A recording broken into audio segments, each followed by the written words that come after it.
From the Infowars.com studios, it's The Real News with your host, David Knight. How about a robot replacing lawyers? That's the goal of Do Not Pay. A man named Joshua Browder is trying to upend the legal services industry. He says Do Not Pay will have succeeded if the word lawyer is completely removed from the dictionary for average people. Does that sound like a good idea?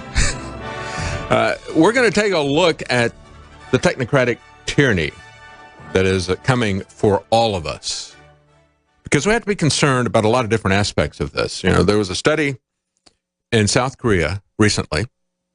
They said by 2030, they believe that 50 to 60% of the activities of lawyers and judges would be replaced by AI. They believe that AI would be able to do 70% of what doctors do. They believe that 85% of the core competencies of 398 jobs would be taken over by AI. What are we all going to do? You know, you don't like lawyers, and we have a lot of predatory practices that are being done by the legal profession. Quite frankly, it's coming from the politicians, really.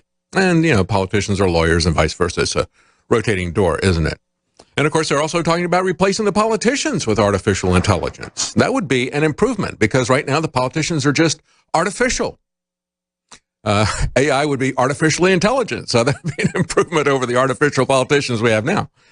But he said he began focusing on fighting parking tickets because he saw them as an unfair tax on the poor. There are a lot of unfair taxes on us. But, folks, when we look at what the future is going to look like, when the EU is putting up a new copyright law that could kill the free internet, when we see Apple and Google openly now parroting the social credit scores. These are headlines that were on Drudge yesterday. They're coming out every day. We're seeing more. First, it was China, and we saw how they were using the social credit score. And then we saw that it was Facebook already had their credit rating for you, their trustworthiness. They call it trustworthiness. It's a little bit different, but not much. And now we find that Google is doing that Apple is doing that. So it's Apple, Google, Facebook. Isn't it kind of interesting? Aren't these the same companies that just shut down Alex Jones and InfoWars about a month ago? Month and a half now, I guess. These guys are at the leading end of a technocratic tyranny that is coming for the internet, coming for internet freedom. Eric Schmidt of Google, or Alphabet, or whatever they call themselves now, nevertheless, he was at a big confab with all the super citizen elite that will rule over the rest of us. A venture capital, it was called Global Village Venture Capital. Yes, it takes a corporation to create a village to rule over you and to raise your children, doesn't it? And they will do that through venture capital. That's how they created these monsters that are now ruling over us on the internet. These fascist partners of fascist tyrannical governments like China and the United States and the European Union. Because that's the biggest story right here, folks. The fact that you don't know that you're being enslaved. I think it was Frederick Douglass that said it could have freed so many more people. Maybe it was the lady who ran the Underground Railroad. Could have freed so many more people if they knew that they were slaves. Well, you know, that's the situation we're in today. People don't realize. They think that in the West, these are only problems, you know, in authoritarian regimes of Islamic countries like Saudi Arabia or in China. But it's not a problem in Europe or in the United States. No, it's a big problem in Europe and the United States. Even more of a problem in Europe and the United States because we don't know what they're doing to us. The vast majority of people have absolutely no idea. As Julian Assange said, and we're going to talk about this, he said this is the last generation who will know any privacy because of your idiotic parents who don't know what's going on. We'll be right back. Stay with us. For months, we have been talking about China's social credit system. As Science Alert points out, it is chilling. And it is straight out of a dystopian science fiction novel, but it's already switched on. It's not 100% implemented, as I pointed out the other day. But it was just a scant 2 months After everybody started talking about this, and of course people continued to talk about it, continued to talk to people who have been affected by it already, even though it's only been rolled out to a small percentage of their population.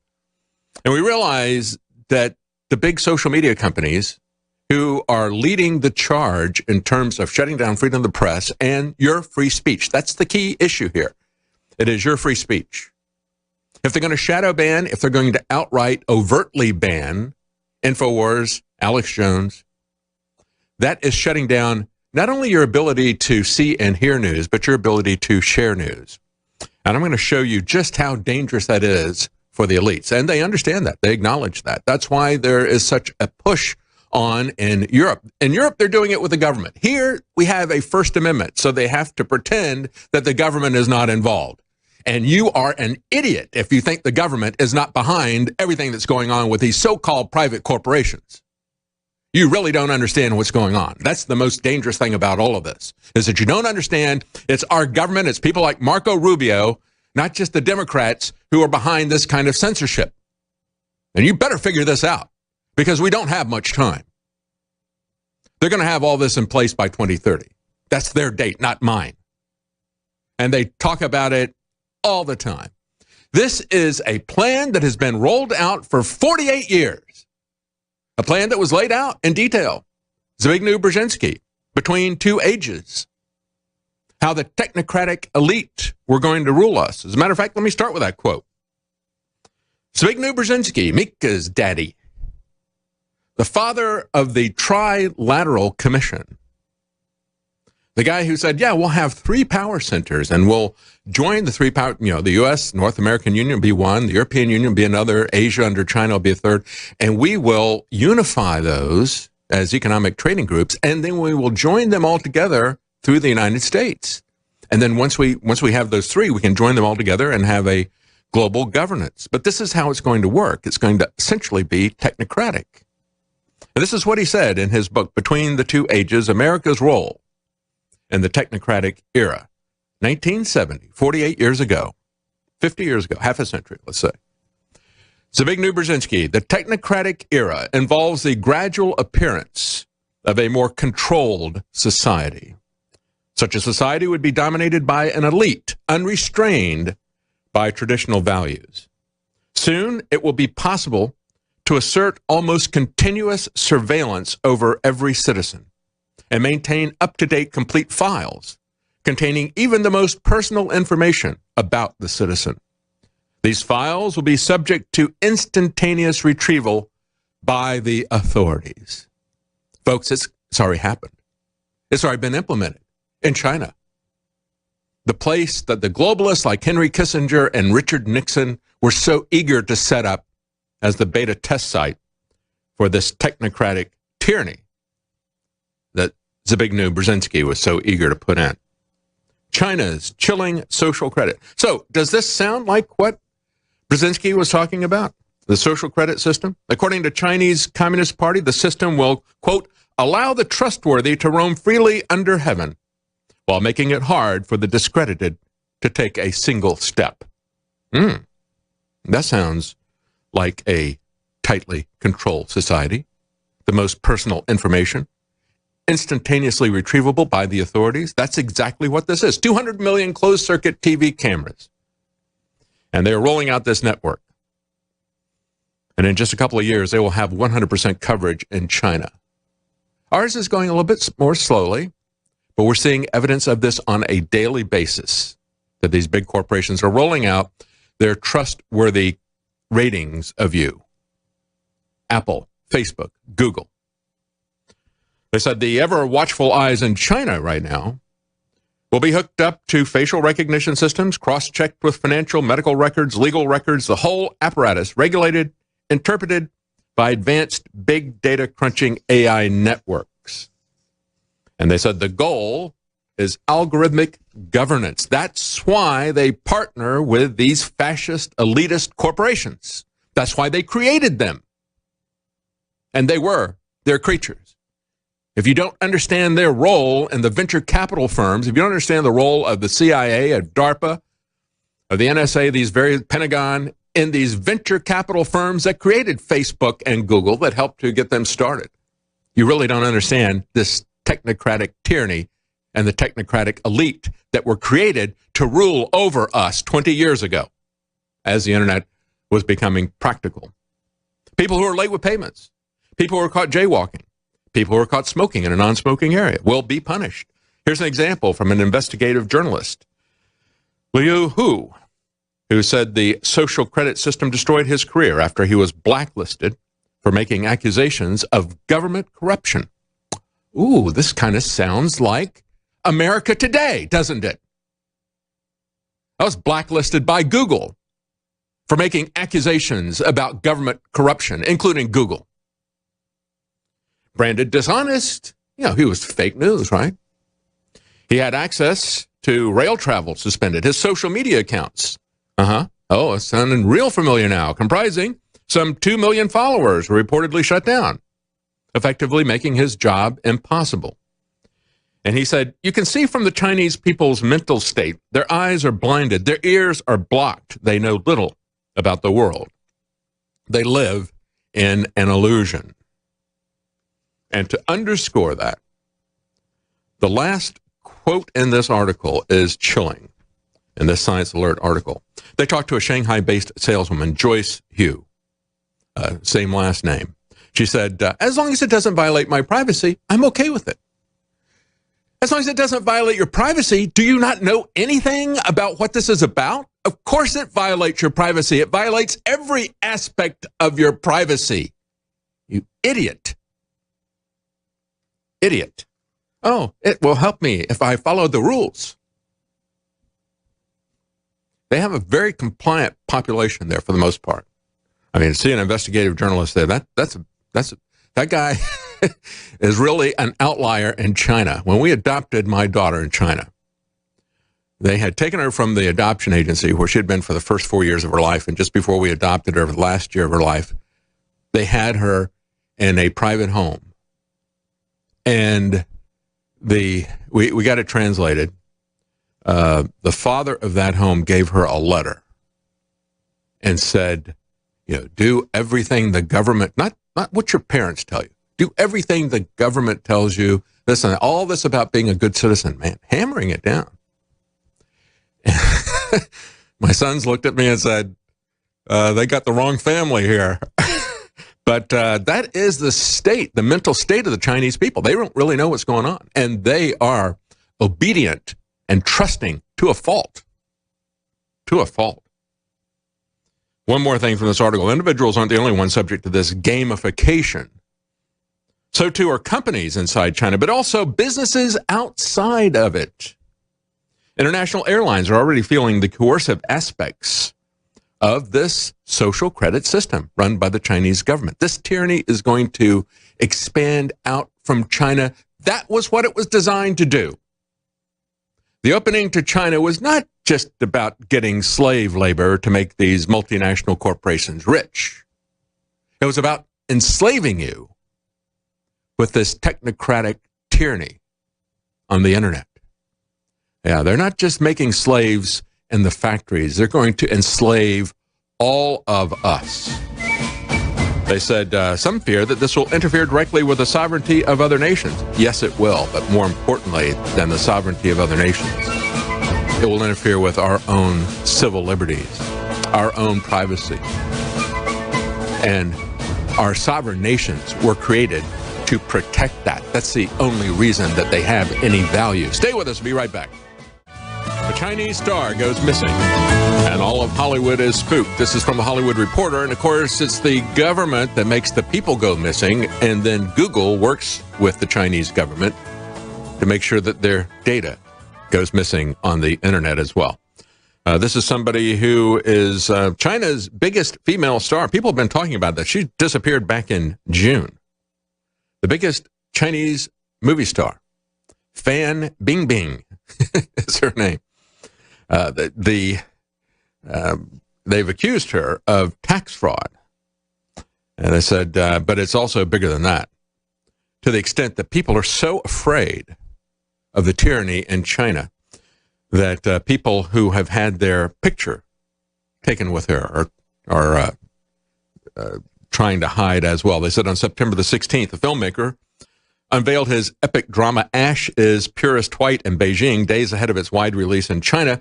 Noticeably missing from the movie was a scene featuring the director and sometimes actor Feng Zhaozheng. About 4 months earlier, Feng had been a frequent collaborator with this actress, Fan Bingbing. They had been front and center when the film made its world premiere in Cannes.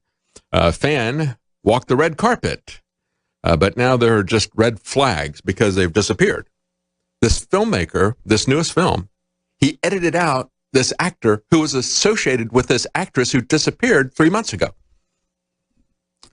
Now that's kind of self-censorship, isn't it? And that is how dangerous this can be. They said that not only is their disappearance suspicious, but they said there's been a wave of aggressive action by Beijing regulators in the past year, suggesting that President Xi Jinping is tightening his grip on the country's cultural sector. They said crazy rich Asians will not get a China release, even though that's a very big movie here in America. And they said, therefore, the follow-up novel, and they're going to do a sequel, China Rich Girlfriend Will Not Shoot in China. And so this kind of crackdown that they're seeing in the cultural sector, crackdowns on actors, and of course the Chinese director gets it right away. Okay, I cut out the scenes with these people that the government doesn't like. They're gone on the cutting room floor. And we don't know where this actress is. Nobody has seen her for 3 months. So it said it's left U.S. studios kind of uncertain. They thought they had a nice cash cow here, somebody they could deal with. They've created a monster, the globalists have. One U.S. producer who worked frequently in China said the government is going to make examples out of a lot of high-profile people who've made a lot of money and spent a lot of time in the West, because that's not what a good Chinese citizen does. This Fan Bingbing had the lowest social media score of any celebrity, and she has now disappeared since June, the 37-year-old actress. So when we look at this story that just came out about Apple, Apple is now going to give you a trust rating with their new operating system, their latest iOS 12. And they're going to be assigning trust ratings to iPhone users based on your phone call and your email habits. Now, of course, they're telling us, as the NSA always tells us, Apple's not going to be looking at the contents of your communication. It's not going to be reading your emails. Don't worry about that. And as I pointed out before, that's not the most important way to get information about you. The fastest growing segment of the intelligence sector has been geospatial intelligence, created about the same time they were ramping up the practical internet. The internet itself, of course, goes back to the 1960s, conceived by J.C.R. Licklider at DARPA. He called it the Intergalactic Computer Network. He was a psychologist. And he wants to know what you're thinking and how you're thinking. And the geospatial intelligence part of the surveillance state that started ramping up in the late 1990s as they were creating these firms, as they were creating the internet, as the CIA created its venture capital firm, In-Q-Tel, to fund a lot of these companies. At the time, they realized that one of the most important things that was to just follow your metadata. So when these guys tell you, we're just looking at your metadata, we're not really reading your emails or listening to your phone conversations, it's like, no. You can algorithmically get far more information by using geospatial intelligence on this than you can the rest of it. And that's what really all the pre-crime stuff is about. You think that Minority Report is science fiction? They call it anticipatory intelligence. Pre-crime is what they called it in the Minority Report. And of course, pre-crime, identifying somebody before they do something bad, that's what we always see with Michael Hayden. He says, this isn't about guilt. It's not about bad people. It's about interesting people. You know, people like the president, people like Alex Jones, people like InfoWars Report, those people, those interesting people, politically interesting. And so when we look at this, Apple giving you a trust rating, I have to ask you, do you really trust Apple? Do you trust Apple under Tim Cook? This is a guy who is very, very politically active. This is a guy who gave $8.5 million of his own money to push gay marriage in 3 southern states, Alabama, Arkansas, and Mississippi. He's also, by the way, on the board of Nike and the NFL. Only 2 companies that he's got that kind of high-level connection with besides Apple. And, of course, Apple gave $100,000 to fight Proposition 8 in California, which said marriage is between one man and one woman. Interestingly, even in California, that wins when it's put to a vote. Even in California, even with the backing of big corporations, one man, one woman, marriage won in California. That's why they had to overthrow it with the Supreme Court. And so he's very politically active. You know, he was considered to be, Hillary considered him as a running mate. And if we look at how things came down with the Snowden leaks, just go back for a moment, because one of the key things that came out about Apple, and I'll show you the slides, and it's very important for us to remember where we are and where these big corporations are, because Apple and Tim Cook were leading the charge to censor InfoWars and Alex Jones. They got all the big corporations to do it within a 12-hour period. Of course, everybody was saying, well, we follow the lead of Apple. So let's talk about Apple a little bit. Remember that 1984 commercial that they ran in Super Bowl of 1984 to introduce the Macintosh? They only ran it once. You know, it's kind of like the LBJ commercial about the Daisy that he ran against Goldwater. They only have to run a commercial like that once. It becomes very controversial, and then everybody else picks it up. Let's play that commercial before we go to break. Today we celebrate the first glorious anniversary of the information purification directives. We have created, for the first time in all history, a garden of pure ideology, where each worker may bloom, secure from the pests, obeying. And I'll just talk over this because we got a lot of people listening to this. Of course, when Apple did this, what this said to me as a young engineer, I had grown up in a system that was largely centralized data control. And the personal computer that Steve Jobs and Apple had been championing promised to give us independence and freedom from centralized control. And now we're seeing just the opposite under new leadership at Apple, under the internet. Stay with us. We'll be right back. I'm David Knight. So Apple's going to give you a trust rating. And don't worry, it's just on your metadata. They're not really going to listen to your phone call, not really going to read your emails, just like the NSA. They will know more about you by looking at your metadata than if they were to do that. But anyway, they're going to give you a trust rating. Do you trust these people? That's the question. That's what I tweeted out when I saw this yesterday. And so I played for you as we were going to break the 1984 commercial for Apple Macintosh. As I said, it was a very monolithic environment. You had Microsoft and IBM running the PC movement, but of course, other than that, people really hadn't had the power of a personal computer. And in the early days, it was a very decentralizing thing. And it looked like that was going to continue with the internet. I believe, however, that this was designed from the very beginning, back in the 1960s, to be a tool of psychological control. And that as they have brought us into this, just as they have brought us into the social media ghettos, as Matt Drudge said when he came here to InfoWars back in the fall of 2015, he said, it is a ghetto. They're trying to get people in here. They're going to lock you in here, and then they're going to destroy these organizations, destroy free speech. And I think that is the business model for the entire internet. I think the entire thing was a rope-a-dope. Now it's going to be a fight. There's a lot of technical people out there who can do things. And when Eric Schmidt says we're going to have 2 internets, one controlled by China, the other one controlled by the United States, that may be true. We may actually have a third internet, if that's going to be the case, one that is actually free, a dark web that will be free. And that's going to be up to the freedom-loving geniuses out there who will apply their ability. That's really what our free speech is going to depend on. The ability, it is going to be an electronic warfare and countermeasures going back and forth to maintain this free speech. It's not something that we can trust our governments to do.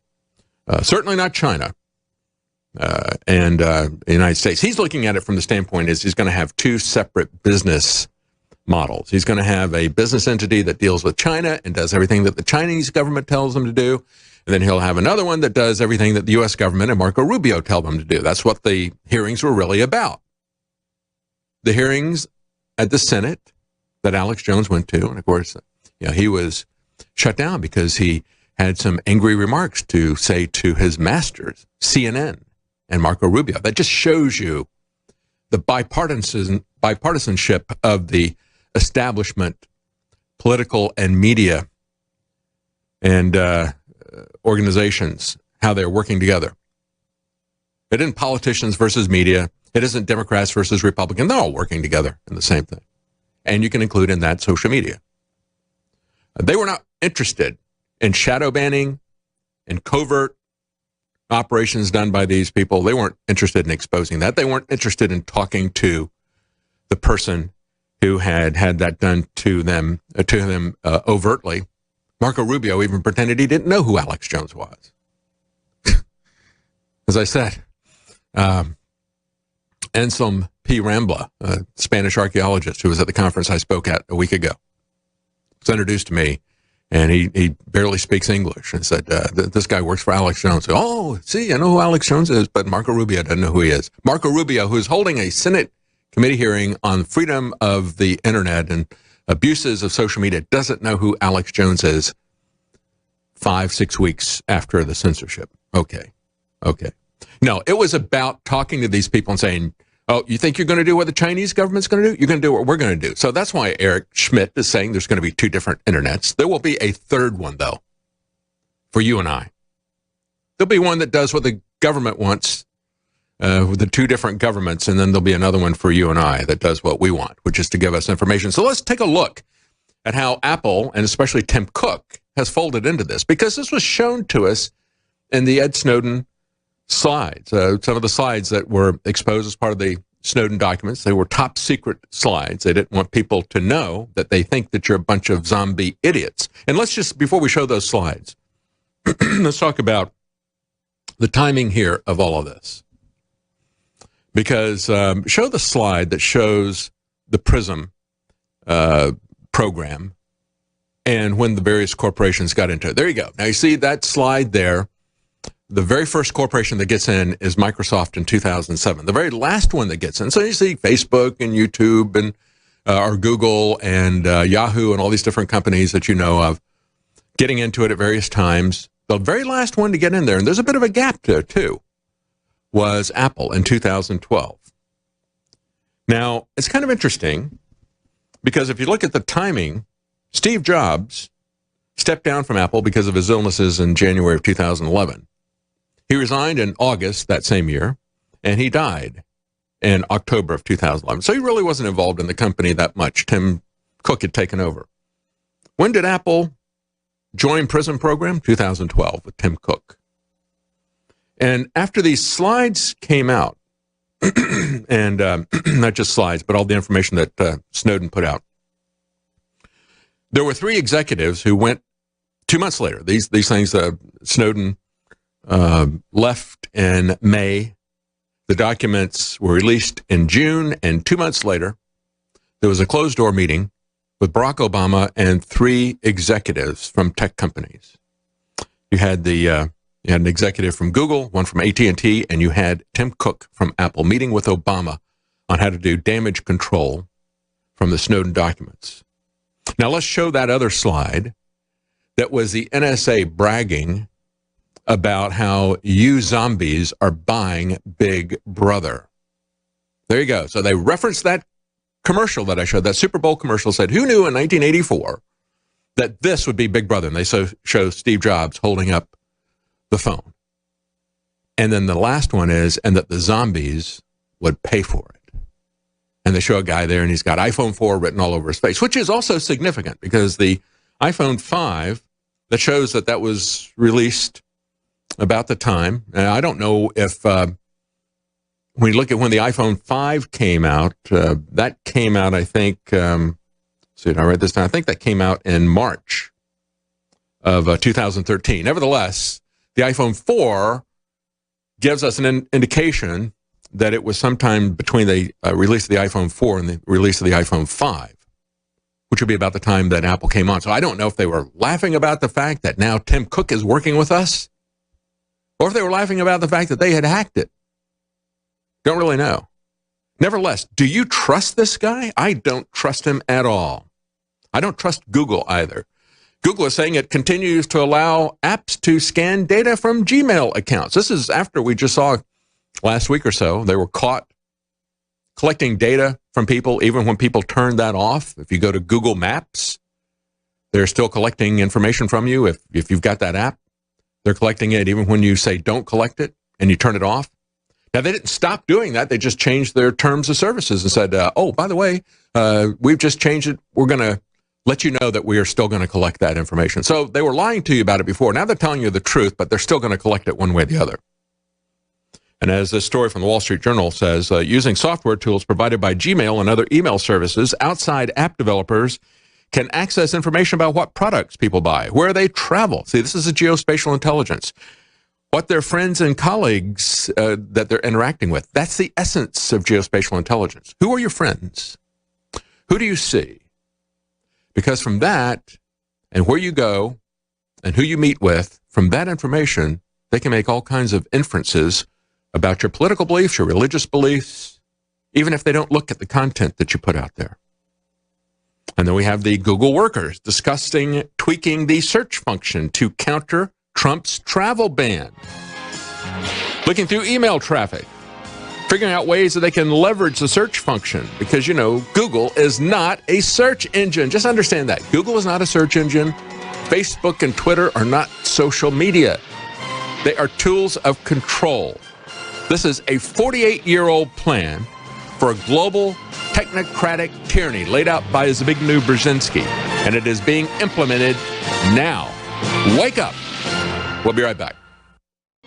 Welcome back. We've said from the very beginning that the censorship of InfoWars and Alex Jones was about trying to affect the election, and I'm going to prove it to you in this segment. I'm going to show you how it has affected the elections in Europe, throughout Europe, how they're very afraid of that. Correlated that with the recent election in Sweden and so forth, and Google also coordinated that with what happened in the 2016 election. Very upset about that. We're going to get to that, and I'm also going to get to the Kavanaugh hearings. It is important for us to talk about the Kavanaugh hearings because it is fueling this feminist war. Even Sean Penn pointed out that this whole Me Too movement is about creating a war between men and women. Yes, that is a big part of it. It's a part of the identity politics that the Democrats are playing. But it's also important to talk about it because it is part of the failures of due process. And we are actually talking about the Supreme Court, aren't we? So we look at these demands that are being made by the lawyers representing the accuser, Christine Ford. Like, did these lawyers, did they ever go to law school or anything? Do they even understand the basic fundamental principles about due process and fairness? They're all about fairness. Well, there is a process that helps for fairness. You know, the sort of thing where people accuse you, you have a chance to answer those accusations, and you don't have the innocent person go first, which is what they're now demanding. You don't go out there and say, well, I am innocent, and then they get to come in and make the charges that are about something completely different after you. In every court of law, the prosecution always goes first. They come in and they make charges against you, and then they make their case against you, and then you have an opportunity to answer it, to call witnesses in your favor, and so forth. But that's not the way they want this to be run. And they're going to demand when it's going to be done, and so forth. It's very, very transparent about that. But I think it's good for the Supreme Court justice to experience injustice. I think it's a very good thing. I think it'll be a growing thing for Kavanaugh. I think it was a good thing for Clarence Thomas. I wonder if Clarence Thomas would have been as good a justice as he is, and he's a great justice, if it hadn't been for the circus that was created by Anita Hill, who went on after the unsubstantiated claims that she made against him, very minor compared to what Bill Clinton was accused of, went on to become a defender of Bill Clinton 7 years later. That hypocrisy. But there's a lot about the Kavanaugh hearing that is nothing but salacious gossip and kabuki theater, which Washington always does to distract us from core issues. These are core issues, I believe. Our freedom of speech, our ability to not only speak freely on the internet, but to not have the internet used as a tool of control and surveillance against us. You better understand what they are setting up here. This, I believe, is why I spent the first hour on this, is far more important than any Supreme Court hearing, because if we can get the American people to have the ability to communicate and think critically without being dominated and propagandized by establishment media and establishment politicians, then we can even control the Supreme Court. Yes, it is possible to control the Supreme Court if we are informed of our rights and we know where these people are coming from. Real quickly, I want to tell you about some of the products that we have at InfoWarsStore.com, because that's what funds this program. And we have a special just for the listeners of this program. You can get 15% off of our large gravity feed ProPure King water filtration system. 15% off. Just use the code REALNEWS at checkout to save 15% off of that water filter. We also have 50% off several other products that are very popular. Bod Ease, our popular turmeric formula, and it's not just turmeric, but it is also many other ingredients in there that help to activate the turmeric. That is 50% off at InfoWarsStore.com, along with Super Male and Super Female Vitality. Those are both 50% off at InfoWarsStore.com. And finally, we have our final run of Survival Shield X2 Nascent Iodine, 25% off. Get it while supplies last. Take a look at the other specials that we have at InfoWarsStore.com. September is Preparedness Month. We have a lot of products there. New food and water filtration, seed, accessory specials to help you to prepare for natural disasters or for man-made disasters. So take a look at the specials we have at InfoWarsStore.com. Don't forget 15% off the ProPure King water filtration system with the code REALNEWS. All right, let's go back to Google, because this is a Wall Street Journal article. It's up on the Drudge Report. Email traffic reviewed by the Wall Street Journal shows that employees proposed ways to leverage search functions, steps to counter what they consider to be Islamophobic statements. They would algorithmically look at terms like Islam, Muslim, Iran, etc. They would also look at things like Mexico, Hispanic, Latino, and then filter the search engine results, because Google is not a search engine. It is a control tool. A control tool. They say the email chain, while sprinkled with cautionary disclaimers about engaging in political activity, considered ways to harness the company's vast influence on the internet in response to President Trump's so-called travel ban. They said, well, this is just a brainstorm of idea. We never really implemented any of this stuff. Yeah, really. Just like, they say Google has never manipulated its search results or modified any of its products to promote a particular political ideology. Now, they would never do something like that. They would never ban somebody like me because they don't like what I have to say. Nah, that's just a conspiracy theory, right? Said recently, Breitbart News released a video of a 2016 company meeting in which Google senior managers lamented Mr. Trump's election victory. And then even the Wall Street Journal, of course, doesn't get it right, because the Wall Street Journal is open borders, let's understand. But the Wall Street Journal says, Trump's original travel ban, implemented to restrict immigration from countries deemed to be a security risk, temporarily barred visitors and immigrants from 7 majority Muslim countries. Wrong, Wall Street Journal. Fake news, Wall Street Journal. I understand everybody can get something wrong. Factually, they are wrong on this point. There were 7 countries, yes, but they were not all Muslim countries. This is a common tact of criticism of President Trump that is now being repeated by the Wall Street Journal, and it's false. There are 51 countries in the world that are majority Muslim. 51. So just remember 50. Now, there were 7 countries, and do you think that North Korea is a majority Muslim country? Wall Street Journal? No. How about Venezuela? Are they Muslim majority? No. Okay.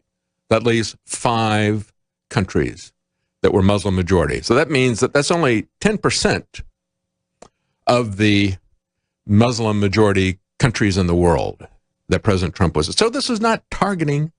This is not a Muslim ban, is my point. This is not a Muslim ban. There's more than 7 Muslim countries, and there weren't on all the countries that were banned on the travel ban were not all Muslim countries. North Korea and Venezuela were on there. They also had countries that we are at war with.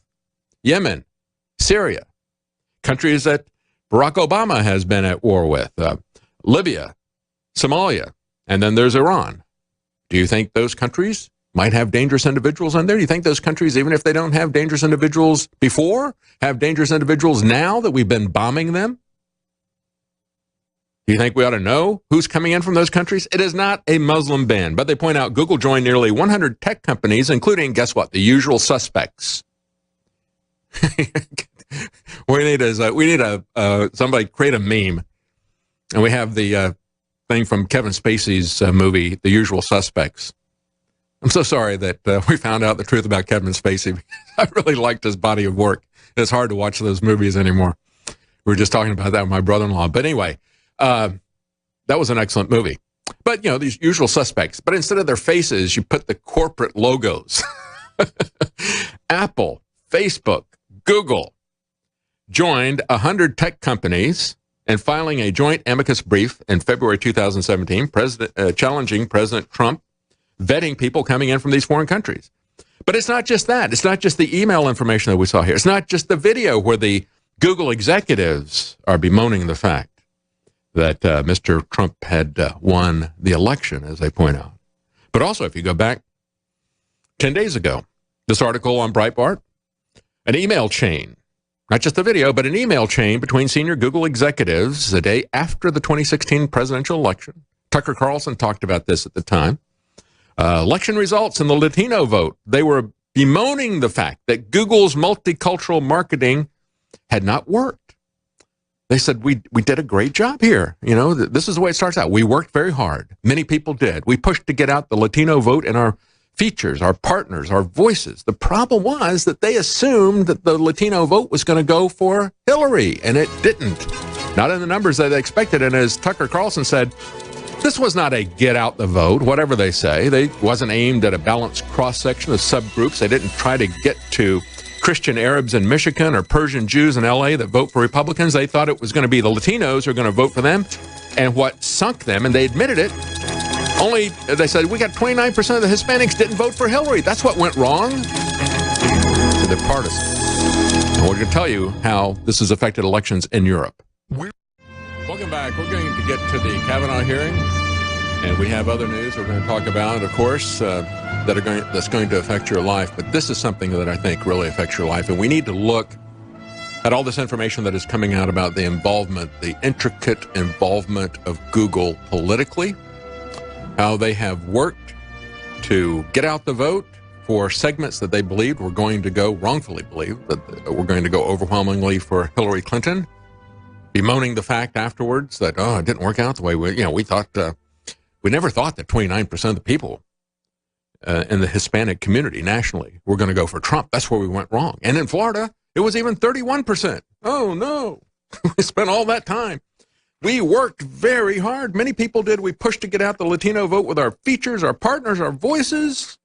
And then when you look down at the bottom line, ultimately, they said, this is what they wrote in the email, ultimately, after all was said and done, the Latino community did come out to vote.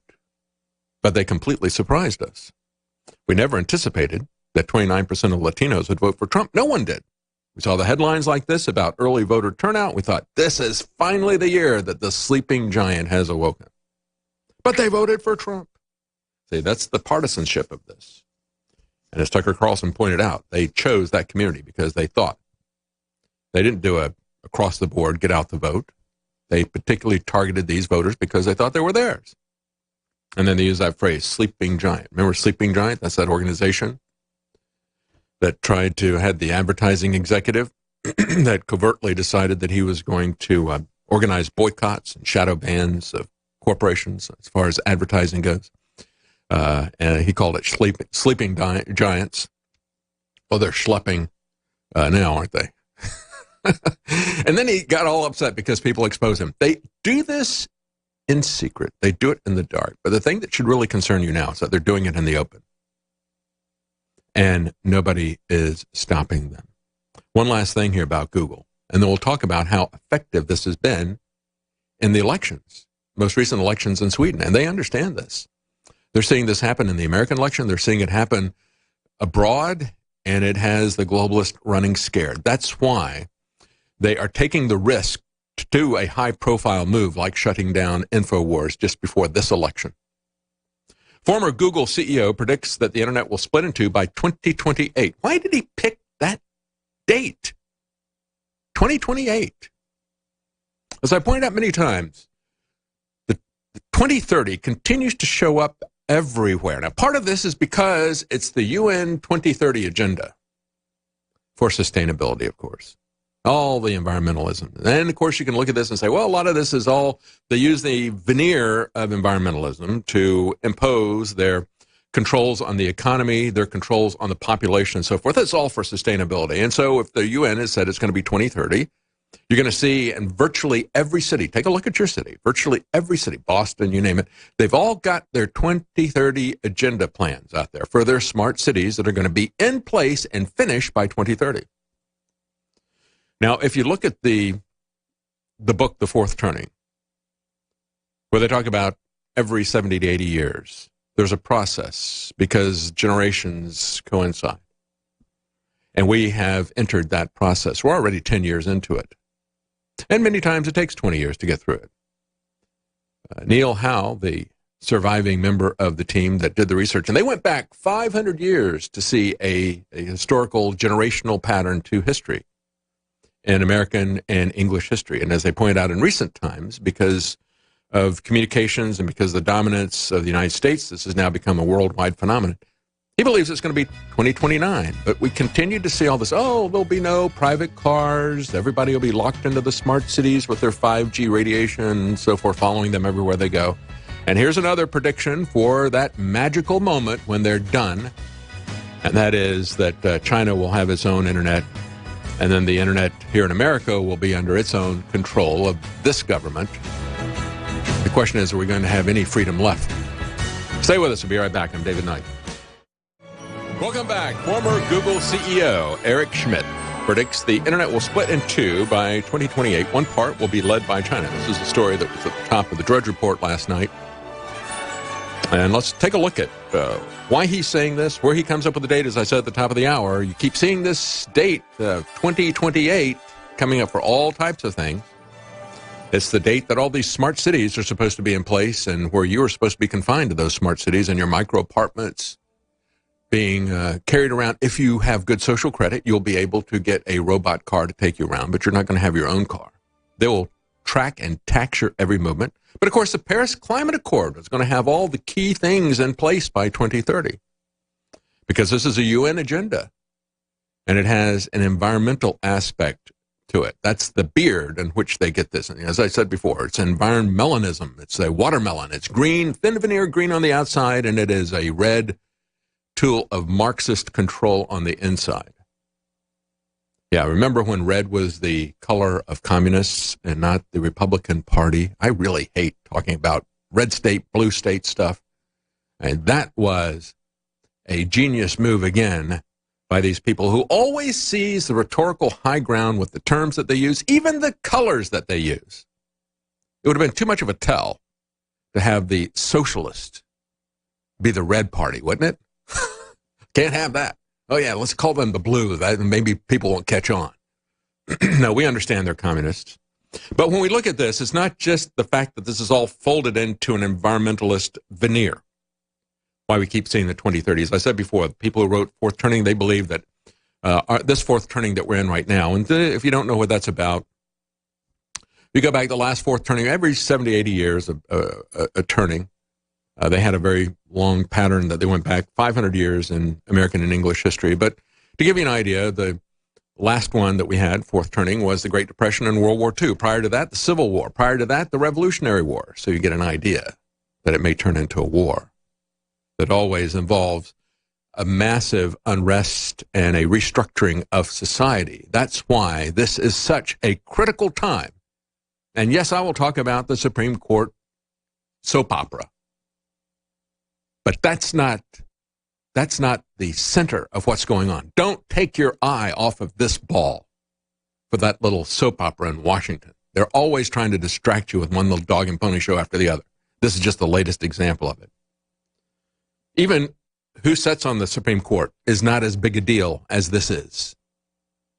Because if they set up this plan for domination, it doesn't matter who's on the Supreme Court, folks. It doesn't matter who nominally is in charge of anything at the federal government or any other level of government if we let them get away with this kind of technocratic tyranny. And again, I'll just read you that quote from Zbigniew Brzezinski 48 years ago. Between two ages, America's role in the technocratic era. The technocratic era involves the gradual appearance of a more controlled society. Gradual appearance of a more controlled society. And it is increasingly speeding up. Such a society would be dominated by an elite unrestrained by traditional values. And I'll add, unrestrained by legal values as well. Not just traditional values. The cultural values, the legal structures, they're not going to be restrained by that. Soon it will be possible to assert almost continuous surveillance over every citizen, maintain up-to-date, complete files containing even the most personal information about the citizen. These files will be subject to instantaneous retrieval by the authorities. That's a nightmare. And it's already happened, as I said the last hour, in China. It's already there. And it's already being laid down by the same companies that just openly banned one of the most popular sites that they oppose politically, InfoWars and Alex Jones. Tim Cook, that's been a good deal of time talking about, bringing them into this surveillance state after Steve Jobs is out. Because I don't really think that Steve Jobs is into that. I think Steve Jobs was into technology, not politics. As a matter of fact, I've heard accounts that he went to Washington and was fed up, didn't want to play that game. I knew somebody who was one of the system managers of System 7, knew him quite well. Steve Jobs is a difficult guy to work for, to put it mildly. He worked there for a couple of years, and then he spent a year walking the Appalachian Trail to decompress. But he was not the kind of guy that Tim Cook is, a Machiavellian politician type of guy who doesn't know or care about creating products. He doesn't care what you want on your phone. And he doesn't care that the InfoWars app was the #1 app. He'll take it off. Just ban it. Shut it down. And then here's Google. Eric Schmidt says his parent company now, who's the executive chairman of parent company of Google, Alphabet. They changed the names, whatever. Musical chairs. Predicts that within the next decade, there'll be two distinct internets, one led by the U.S., the other by China. Because, no man can serve two masters. And they are serving their masters. No corporation can either. Will either of these be free? I don't know. And this was at a private event in San Francisco convened by an investment firm, Village Global Venture Capital. It's all there, isn't it? It takes companies and people like Eric Schmidt to create a global village.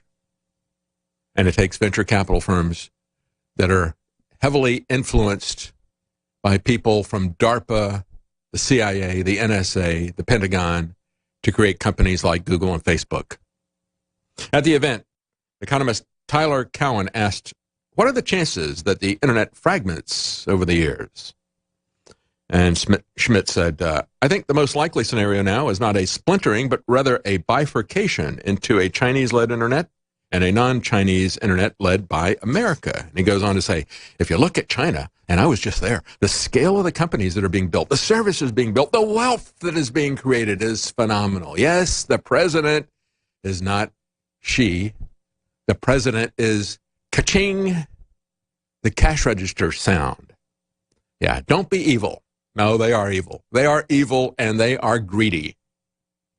And their services are for sale to the highest bidding tyrant. That's what Google has become. They'll do anything. They'll do anything if the money is there.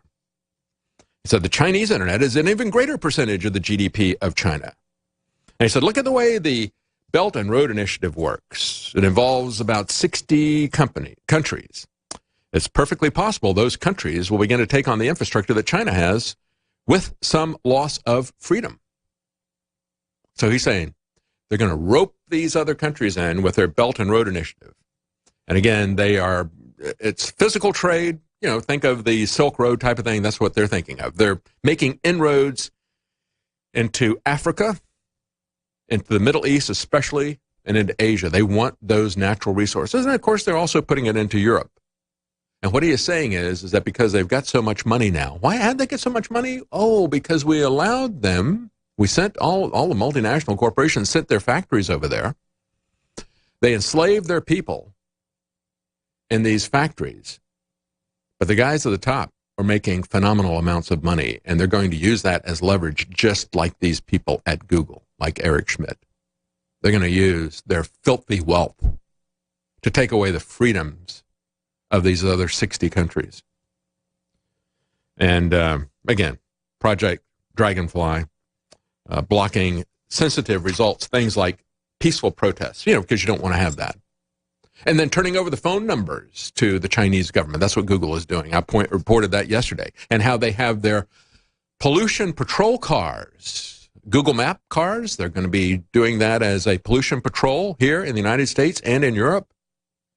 Funneling that money to organizations that will litigate for more controls on our economy, more controls on your life. But for China, Google will hide information about air quality.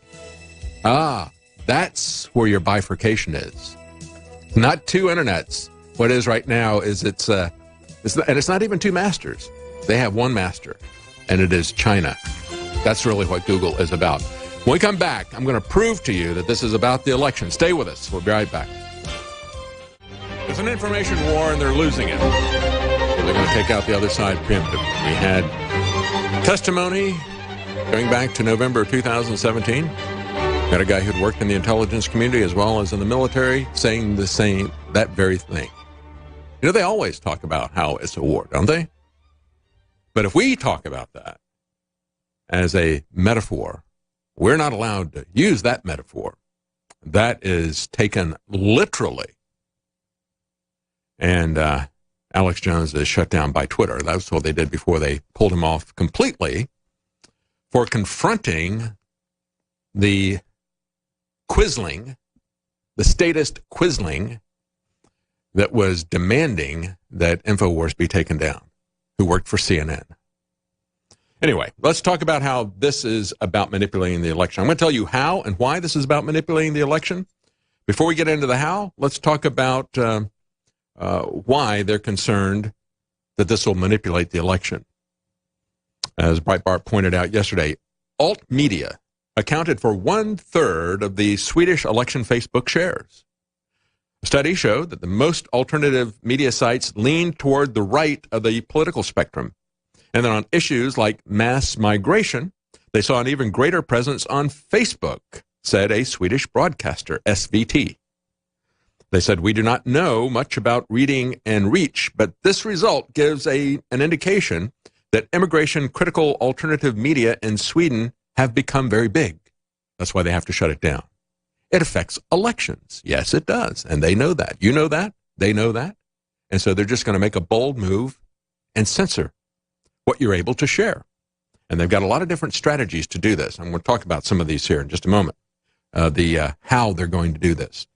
But why they're doing it is laid out in the most recent election in Sweden. They said users feel more inclined to share alternative media, they said. And this is the example that the Swedish broadcaster, who's part of the establishment media, gave. Said, well, they feel that they're spreading news stories that haven't been seen by the majority of other users. It also might be because they agree. But he goes on to say, well, established media appears a little bit everywhere. So they feel like it doesn't make any sense to share it. Well, they may not agree with it either, which is why they're not sharing it. Because 54% of the Swedes in the survey said the Swedish media doesn't tell the truth about social problems associated with immigration. That's the reason. If you want to know, they're looking at this and they say, they're lying. We know what is happening in our communities. And the media and the government are working together and lying to us.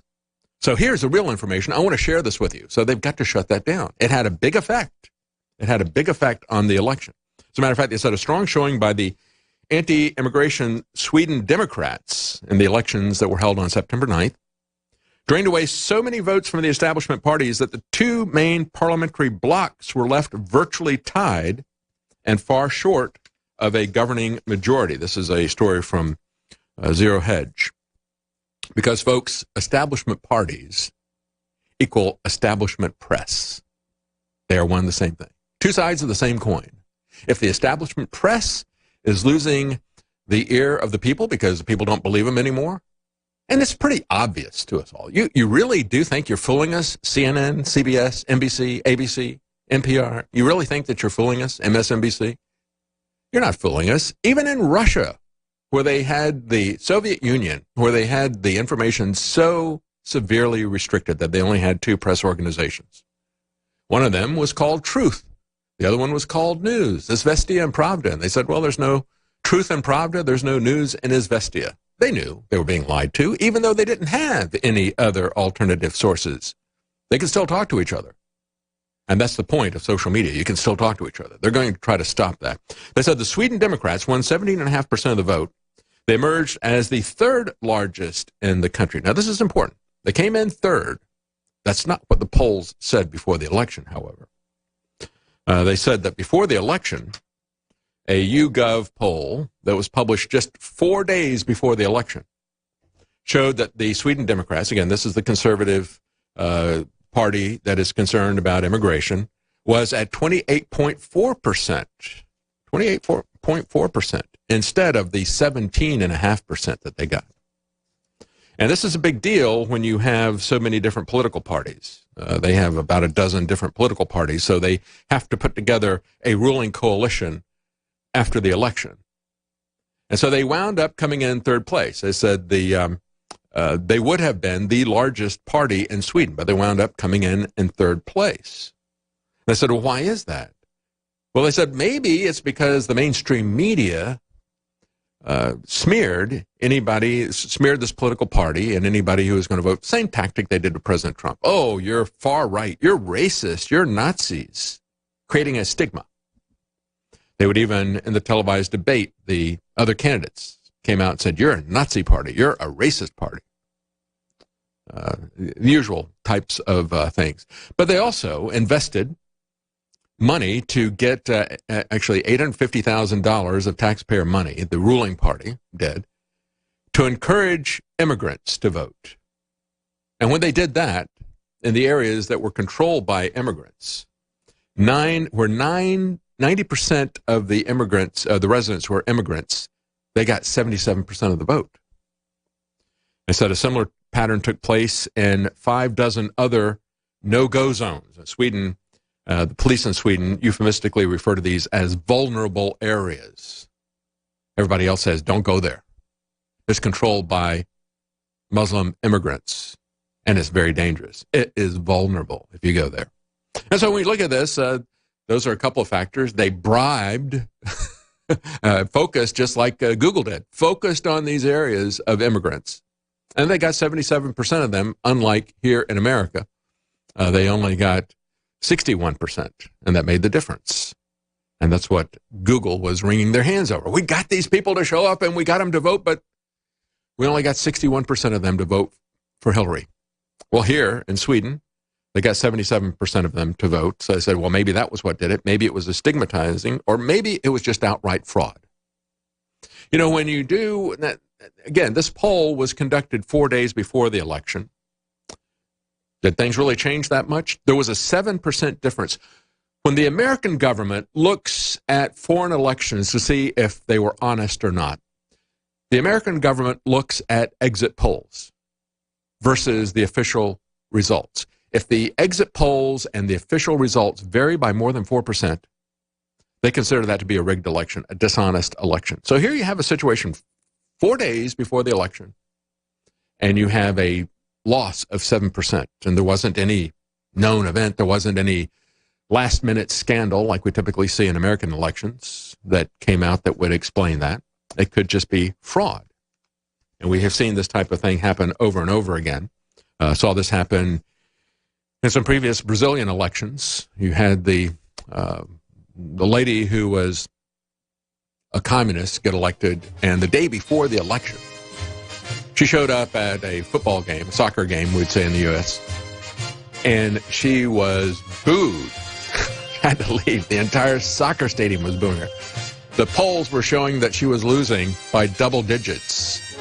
And then on the day of the election, it turned it around, and she won by double digits. And they shut down the exit polling organization. There's only one organization that does the exit polling, same as in the United States.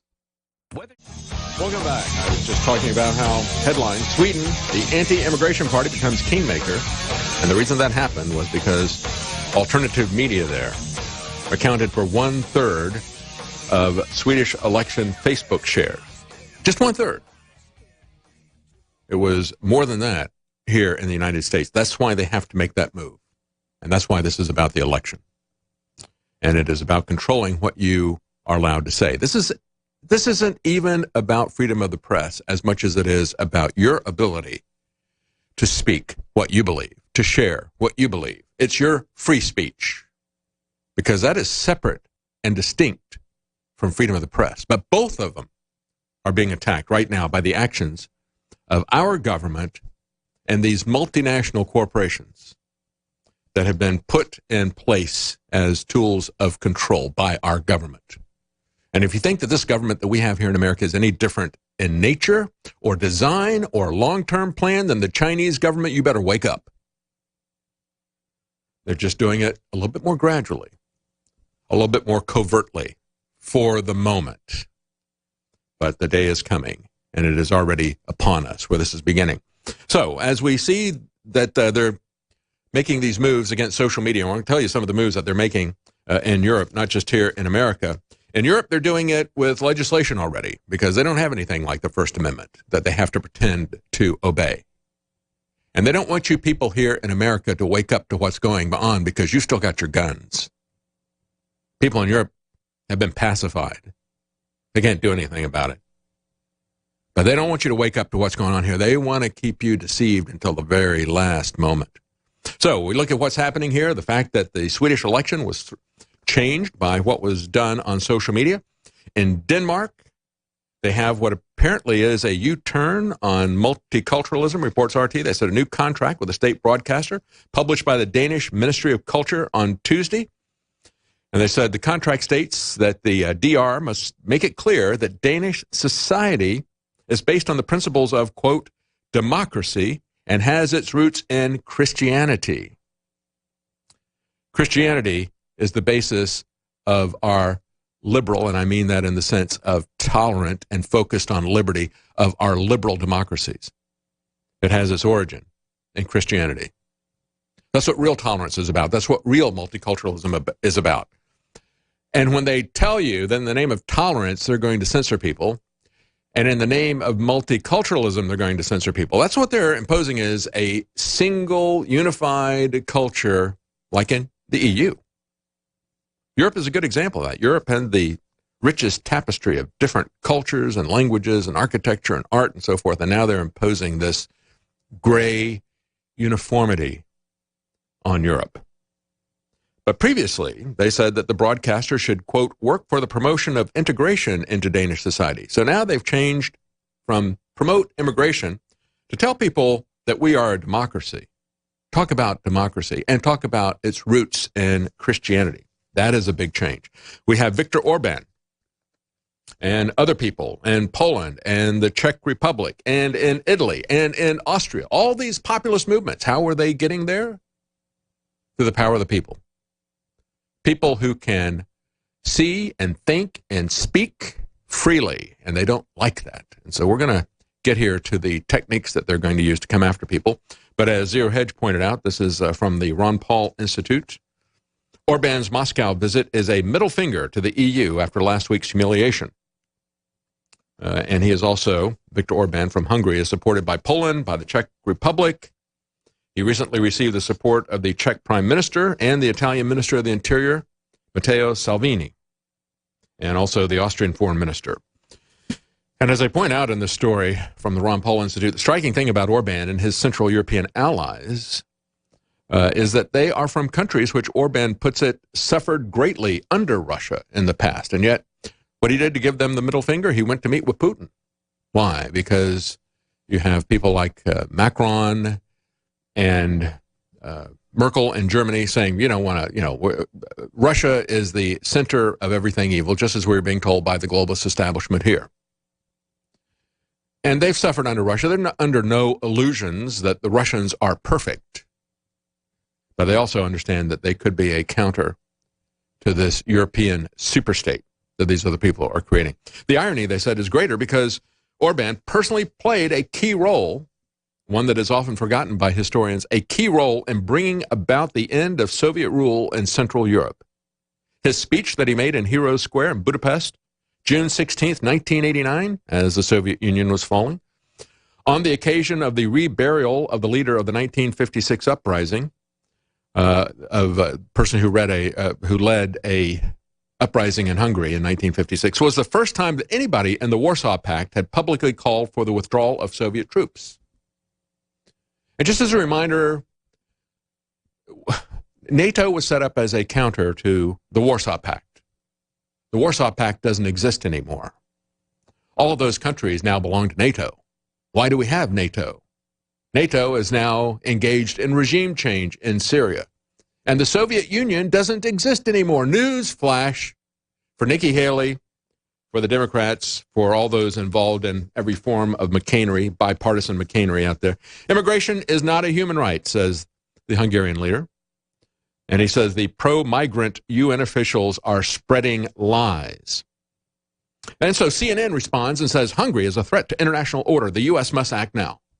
CNN, always the quislings, the attack dogs of the globalists. They have no shame.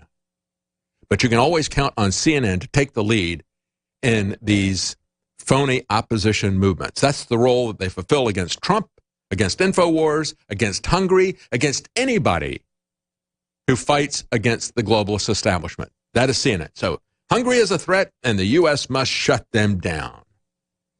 And talking about Viktor Orban. Why? Because of that visit. So I hope that Viktor Orban, who has banned George Soros, a Hungarian, they know exactly what George Soros is about. They have banned him and told his non-governmental organization to get out of Hungary. You can go put your headquarters somewhere else. You're not welcome here. Julian Assange summed this up. He said, the generation being born now is the last one that's going to be free.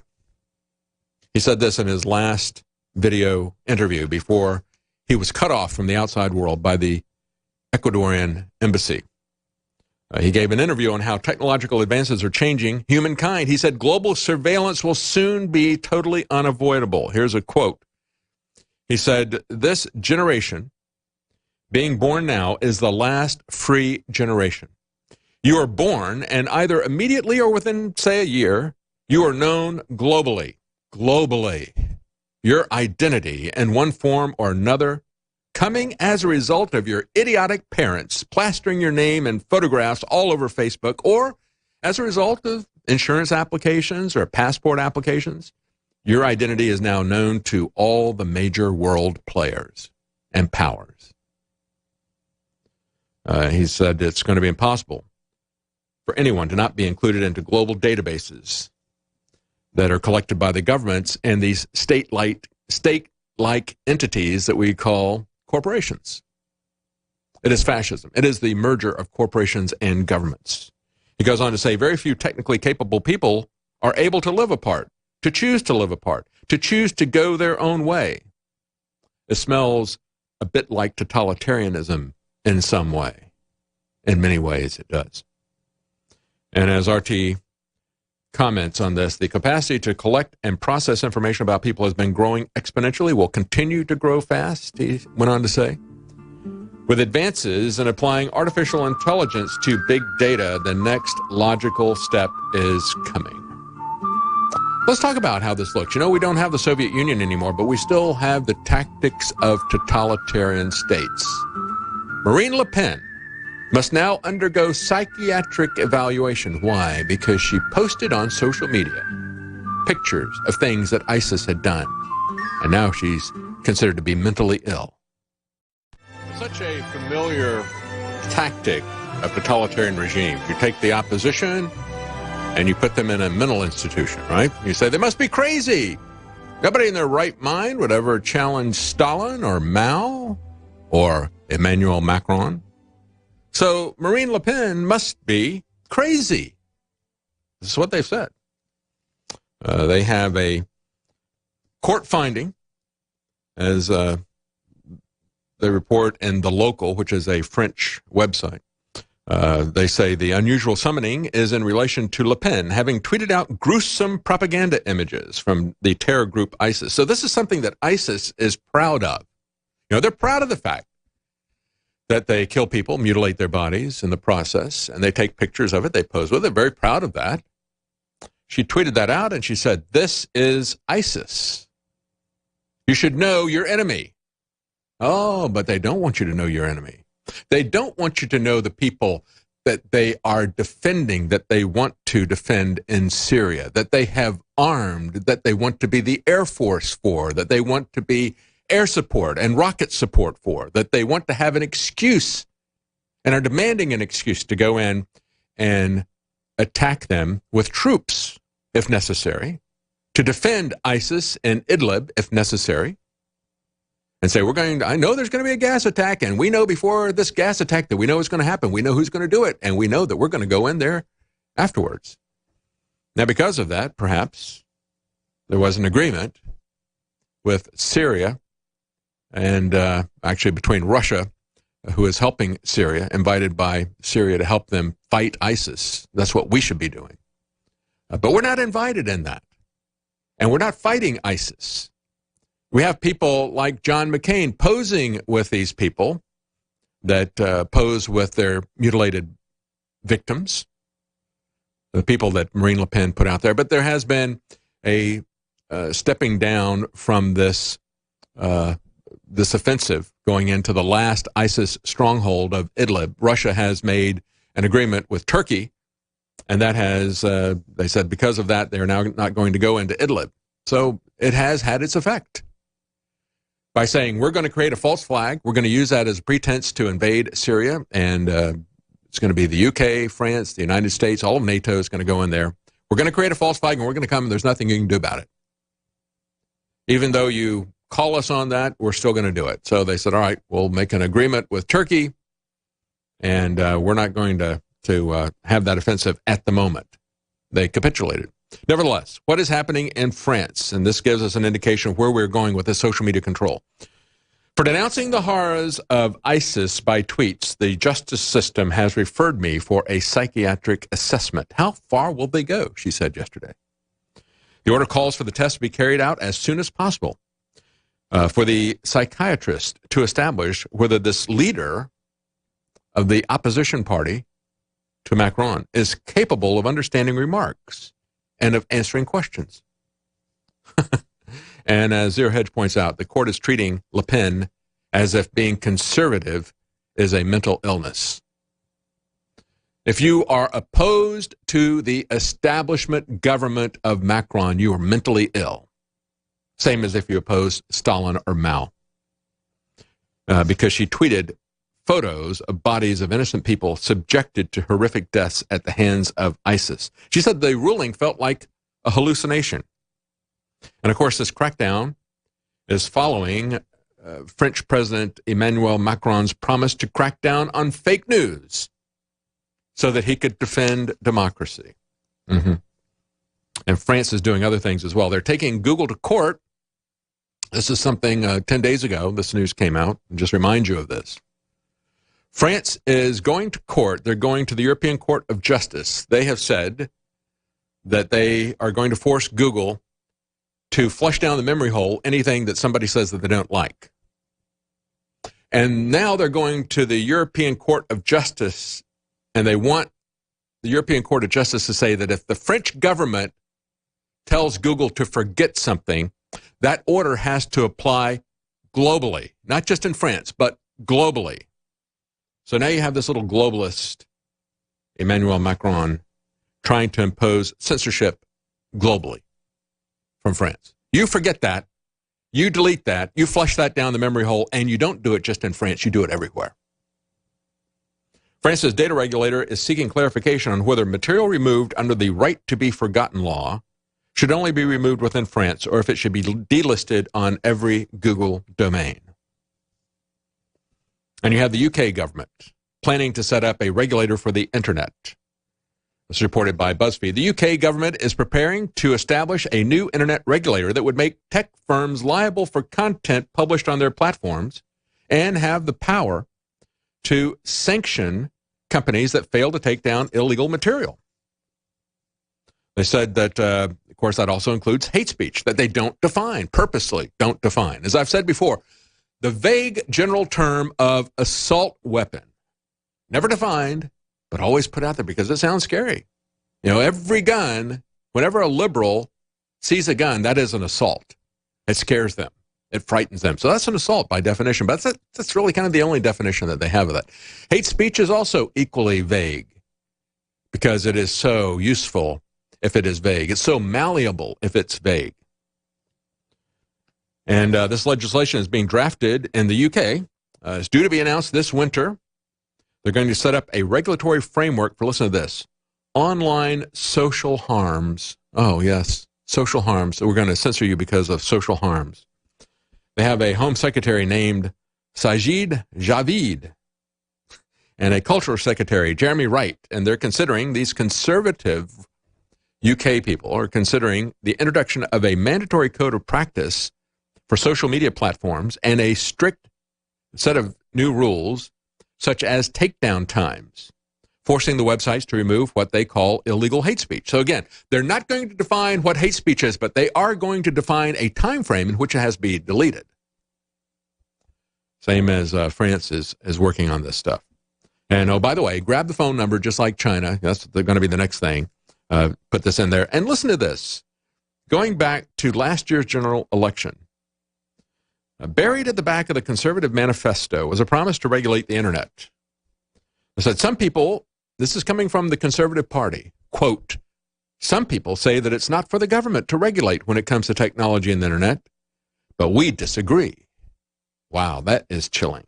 That is chilling. So they're going to look at terrorist content, child abuse images, hate speech that they don't define. And they're going to enforce new regulations on non-illegal content and behavior online. Ooh, new regulations on non-illegal behavior and content. They haven't defined what that is. I'm sure that it'll be something that'll be equally useful, like the term hate speech. Something that causes perhaps social harm. Very subjective standards here. The new requirements to assist the police in investigating criminal activity online, they say. Because, you know, they say that, but they don't mean that. We had a rare moment of candor from Michael Hayden, former director of the NSA CIA, as I point out many times. This is not about guilt, he said. This is not about bad people. We're not interested in bad people. We're interested in interesting people. They had legislation like this passed in Germany last year. They required that anything that they labeled as hate speech had to be removed within 24 hours, or they would fine the company 50 million euros. 50 million euros. The German law was opposed strongly by human rights groups. Industry representatives said it would lead to censorship, you think, and unmanageable burdens on smaller websites. And in just the first few months, they shut down a satirical magazine and a political street artist. They had their content blocked as they wanted. That's exactly what they wanted. When you look at this, you have to understand that in the past, what they have done is come after content for copyright, but it would always be instituted by the copyright holders. That's not what they're going to do now.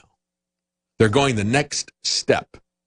And so when we look at this type of thing, when we look at this case, the right to be forgotten, that is instituted by somebody who doesn't want to have information about them up. And it went back to a court case in 2014. There was an individual who said there was out-of-date material about him on Google about an unsettled debt, and he wanted that removed. So it was the right to be forgotten. You take off that information because he says he wants it taken off.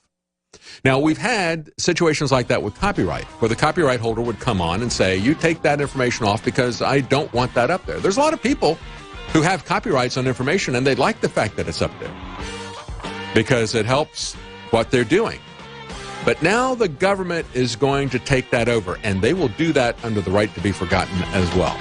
This is the fight that is happening under the EU's new copyright law. And I'm going to tell you how this is going to be the final straw to take down our free speech. All right, folks. Shoot, move, and communicate. Those are the tactics that the military uses. Those are tactical measures that they use. You shoot, you move, you communicate. But it's also a strategy. If you can shut down people's ability to shoot, take out the Second Amendment. If you can shut down their ability to move, and we don't have any amendment that protects that, or their ability to communicate, the First Amendment. And here in America, we're not having legal structures, but we can see where this is headed. If you can take down people's ability to communicate, their ability to fight, and their ability to move, you control them. And that's exactly what they want to do. And they want to lock us down in the cities where we can't move, can't communicate, and can't shoot. They want to do that within 11 to 12 years. That's their time frame. Every time you look around, they come up with the same numbers. Oh, the robots will have your jobs by 2028, by 2025. They'll have this economic sector. They'll have that economic sector. You won't have your car anymore. You think you're going to have your gun in the cities when they lock you down? Cities are always the worst places for having the right to protect yourself.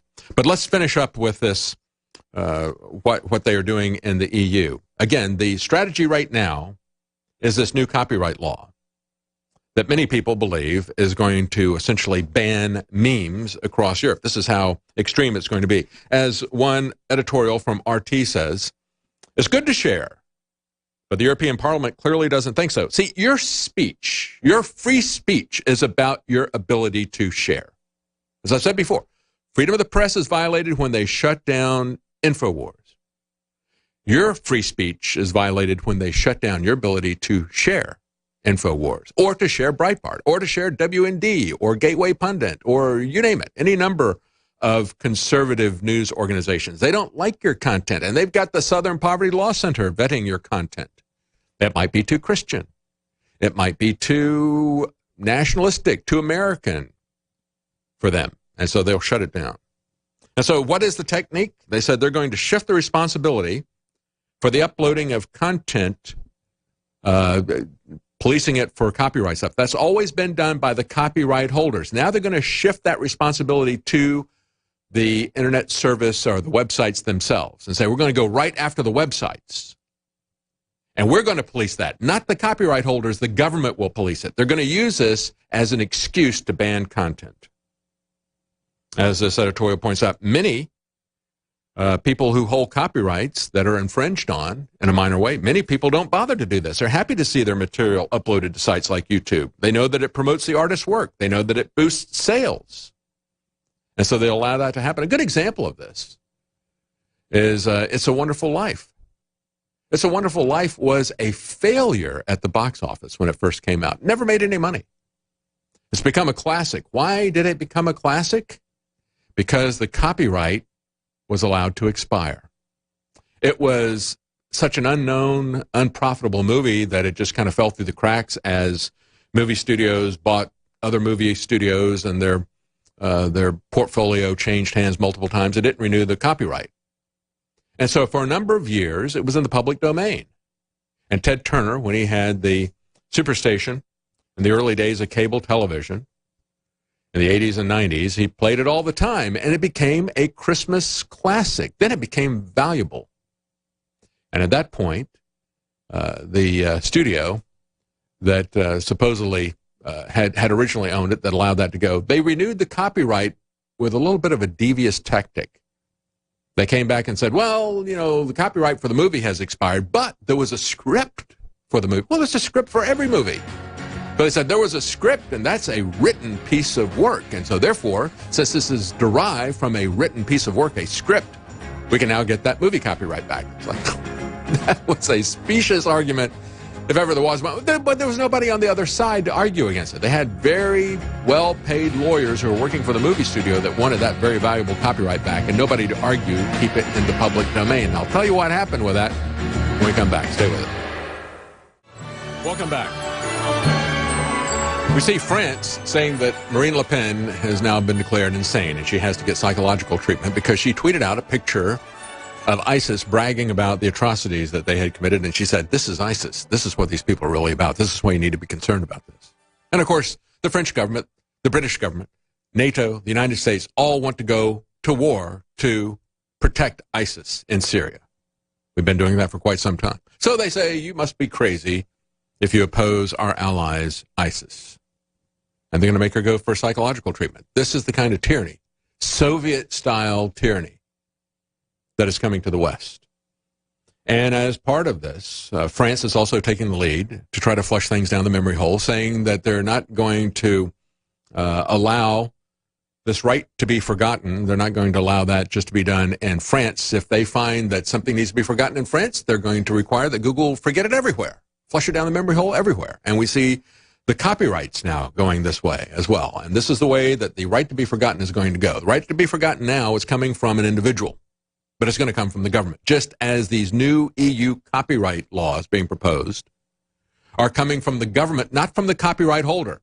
As I said at the top of the hour, you take the case of It's a Wonderful Life. The copyright expired. It became valuable because it was in the public domain. Then they tried to reassert their copyright law on dubious, false claims of saying, well, because we had a script and the movie was based on a script, now we can, even though the movie copyright expired, we can now reassert this based on the written work, the script. And they were able to do that because nobody was arguing the other side of that. But it does make things more valuable. Now, the way that this plays into the political sphere is I used some clips of that. I've talked about this before. It's a Wonderful Lie, where I took a couple of short clips. The entire video, I think, was only maybe about 5 minutes or so, where I talked about the creation of the Federal Reserve. I did it on the 100th anniversary of the creation of the Federal Reserve in 2013, in December. Because it was done at Christmas time, I thought it would be a good tie-in. And because there were phony runs on the bank that were done by the villain in the movie, Potter, very much like J.P. Morgan did. And so I talked about that. I drew the parallels to it. I took a couple of short clips from the movie. And Google kept shutting it down based on copyright claims in the United States, because the United States is the only place where they recognize the copyright for It's a Wonderful Life. Nevertheless, where did I get those clips? I got those clips from the entire movie that had been up on YouTube for years, had over 1 million views, and it remained up even though they kept taking down my political commentary that was based on fair use. There you can see a little bit of the clips there. I talked about how money values had changed in it. I talked about runs on the bank and so forth in it. They didn't want that information out there about the Federal Reserve, so they used this phony claim of copyright protection. And that is now what the EU is demanding. That's going to be their way that they assert control over political dissent. As Zero Hedge points out, new EU copyright law could force online platforms to ban memes across Europe.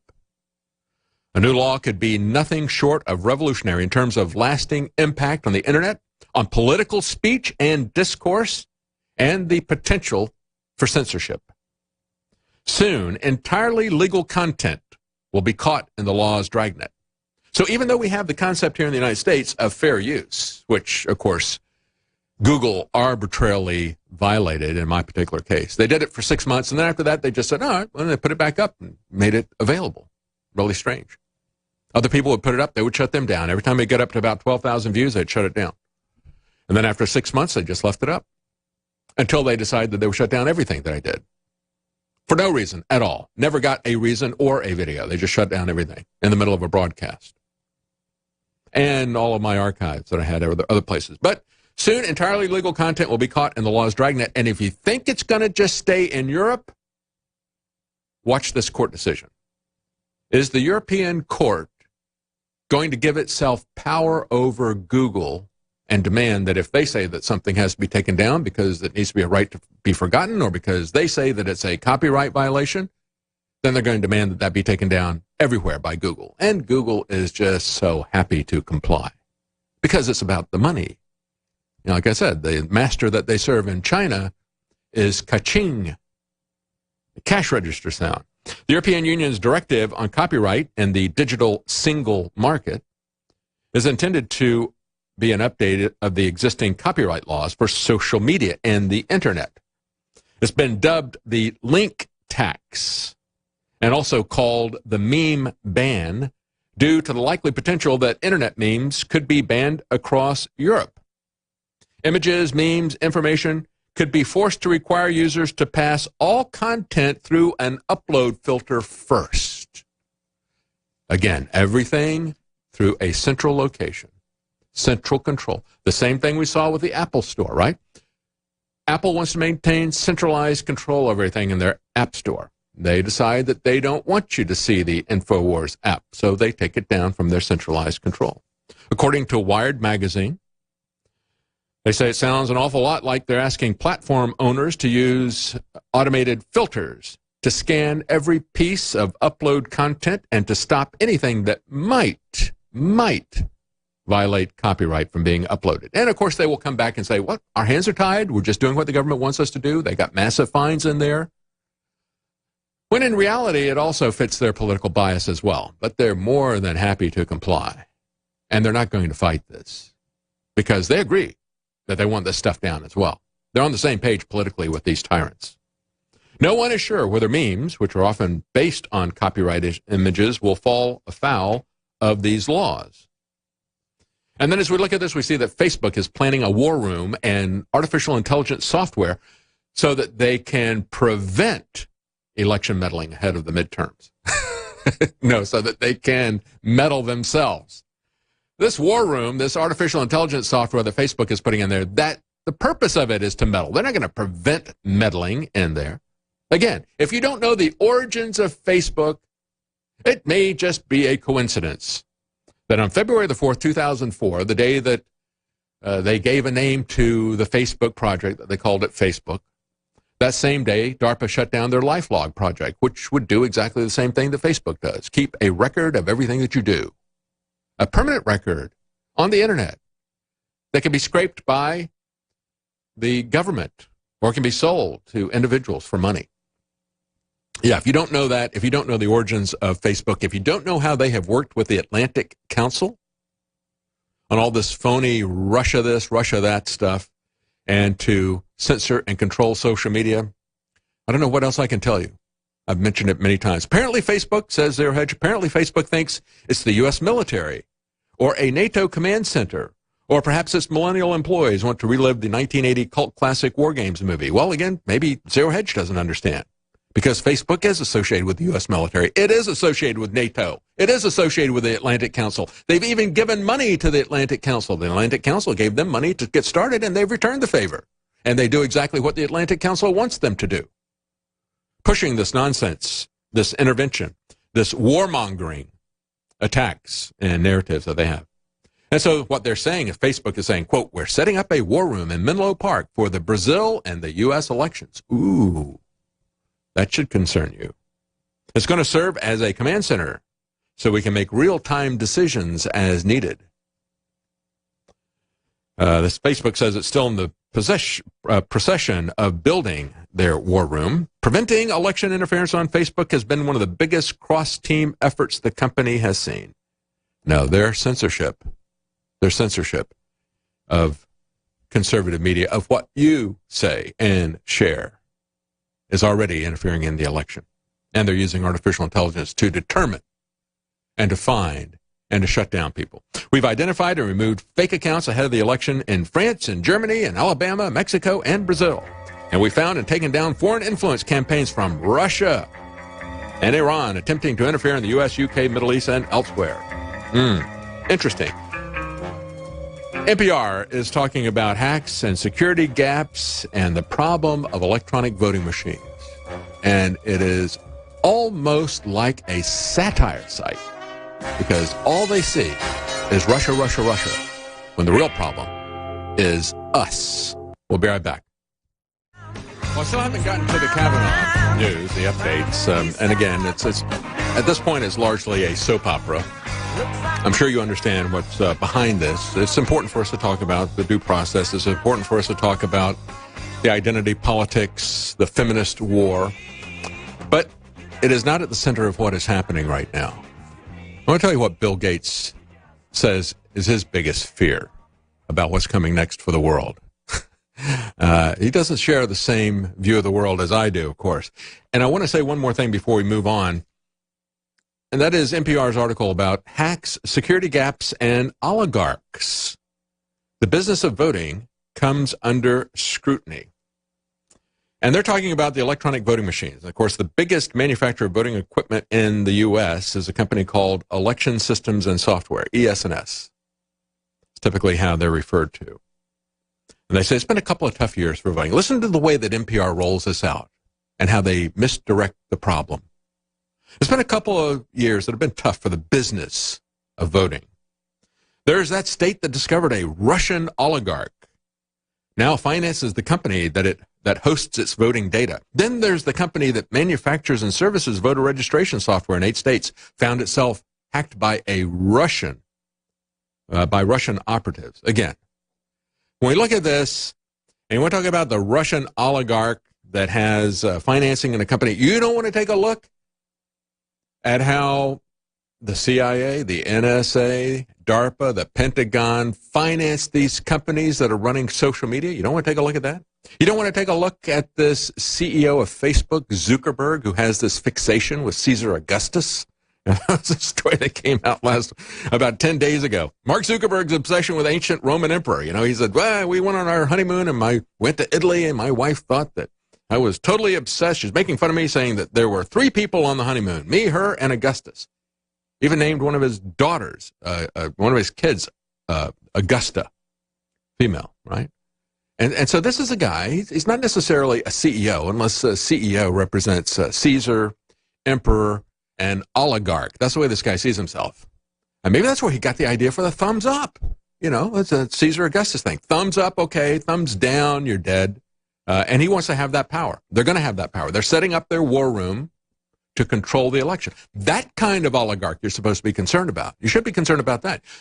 They're going to tell us that $100,000 in ads on Facebook rigged the election, but the Caesar emperor oligarch who runs Facebook doesn't affect the election when he controls the entire site? And they just have to accuse somebody on the other side of the political spectrum of having hate speech because they believe in something like traditional marriage between one man and one woman, as I've said before. Even in Greece, where homosexuality was widely practiced and tolerated, they didn't have homosexual marriage. No Western civilization, Christian or otherwise, has ever embraced that. But now, if you say anything against that, you're shut down for hate speech. And so they're looking at this. They don't care about the fact that when they want to talk about a Russian oligarch was found on financing, part of a company that finances and starts one of these election voting machine things. Go back to look at the very first electronic voting machine company, Smartmatic. Smartmatic began in Venezuela. It was created by some friends of Hugo Chavez. And they helped him. They created these electronic voting machines just so they could rig the elections in Venezuela for Hugo Chavez. And then Smartmatic got involved in elections rigging in Brazil and in Mexico and in the Philippines and in the United States, extending this kind of corruption. Now they have broken with Venezuela. And to get their creds up, they pointed to the last election in Venezuela and said, look, there's rigging of the electronic voting in Venezuela. Or take a look if you're concerned about people hacking Russian operatives. How about Jay Johnson, who hacked into Homeland Security, had Homeland Security that he was heading, hacking into state boards of election? Oh, don't pay attention to that. And NPR doesn't talk about that. It's just Russia, Russia, Russia. Russia, Russia, Russia. So they said ByteGrid is financed by somebody who is connected to a Russian oligarch, Vladimir Putin. But don't pay any attention to DARPA. Don't pay any attention to Smartmatic's origins. Don't pay any attention to all the elections that they know have been rigged. And they know that because, again, as I said, 4% difference between the exit polls and the official results. They say it's rigged. That's why you'll never see that reported here. They never report exit poll results here in the United States. You may think that they do, but all you get is a demographic cross-tabulation. How many people of this race voted for that candidate versus people of a different race voting for that other candidate? Or they do it by sex, or they do it by urban versus rural. But they'll never come in and say, the total number of people that said that they voted for candidate A was this, and the total number of people that voted, according to the exit polls, for candidate B was this, because they don't want you to see if that difference is too large. That's the tactic of a crooked election, and that's what they want out of these things. Who would have thought, says one person, who would have thought when we found out that Russians were involved in financing of this? Who would have thought, I mean, we were obviously very cyber aware. We were doing all the best practices for IT systems. That who would have thought? That's right out of a Tom Clancy novel, right? Oh, yeah, it's right out of a Tom Clancy novel. Homeland Security would do this. And they're talking about a NSA document leaked last year to The Intercept, detailed how Russian operatives hacked a Florida election vendor, VR Systems. Again, if you look at that, as the people were looking at it, they said that that was for the purpose of getting identities to be sold on the black market. More than 50% of registered voters in the U.S. vote on ES&S equipment. A company like ES&S could provide a more appealing target because its equipment is used in 41 states. But there's no evidence of a successful attack against the company. Don't ever be concerned about the election being hacked. Not a possibility. I always want to tell you, not a possibility. And the NSA says that security breaches of hacking tools have affected their ability to do their job because the NSA can't protect themselves. So how are these electronic voting machine companies going to protect themselves? Electronic voting machine companies that have already been involved in rigging elections. The Pentagon's been hacked. The CIA's been hacked, had their tools stole, Vault 7, where they can make it look like they're anybody that they want to. Yet, don't worry, nobody's going to hack the electronic voting machines. The only way, the people who look at this, the people who ran DEF CON, and the Black Hat Conference in Vegas about a month and a half ago said the only way you're going to have honest elections is to go back, even a possibility of that, is to go back to paper ballots and human beings and people observing other people. Even then, it's very difficult, as we've seen. But the electronic voting system and controlling the internet and controlling social media and censoring what people have to say, this is a pattern for complete control. Now, when we come back, I've got some breaking news about more attacks from Silicon Valley oligarchs against InfoWars. They're not stopping. They've got a new attack, a new stream of attack that's just broken on InfoWars. PayPal has banned InfoWars after they were lobbied by a Soros-funded group. We'll have that information when we come back. Stay with us. We'll be right back. Welcome back. Just as I mentioned before we're going to break, we now have breaking news that PayPal has banned InfoWars after they were lobbied by a Soros-funded group. This is an article that's up on Infowars.com, just been put up by Paul Joseph Watson. PayPal has claimed that InfoWars violated their acceptable use policy because we promoted hate and discriminatory intolerance against certain communities and religions. But, of course, there were no specific examples given. Off the record, we have been told that it was criticism of Islam and opposition to transgenderism being taught to children in schools were the two examples of hate. So you must not criticize Islam. You know, I mean, Marine, obviously we're insane, right? That's the standard for Marine Le Pen. She's now been ordered into psychiatric treatment because she criticized ISIS. I mean, that's the same as criticizing John McCain, the guy that was their best friend, that has been helping them since the very beginning when they were just called the Mujahideen. Supposedly, they were our enemies for a while there as Al-Qaeda, but I'm not so convinced of that either.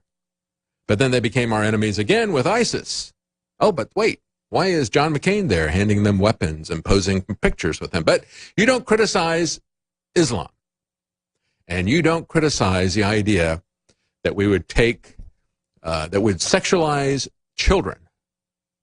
Folks, it's not even reasonable to sexualize these children in kindergarten with any kind of sexual education, let alone the kind of mental illness, which is what pediatric societies have said in the United States, that it is mental illness that they're manipulating these kids. And why? are they doing this? Because they want the idea that if children can choose their sex, what sex they want to be in kindergarten, then, of course, if they can make those kind of mature decisions, then they can also make the decision to have sex.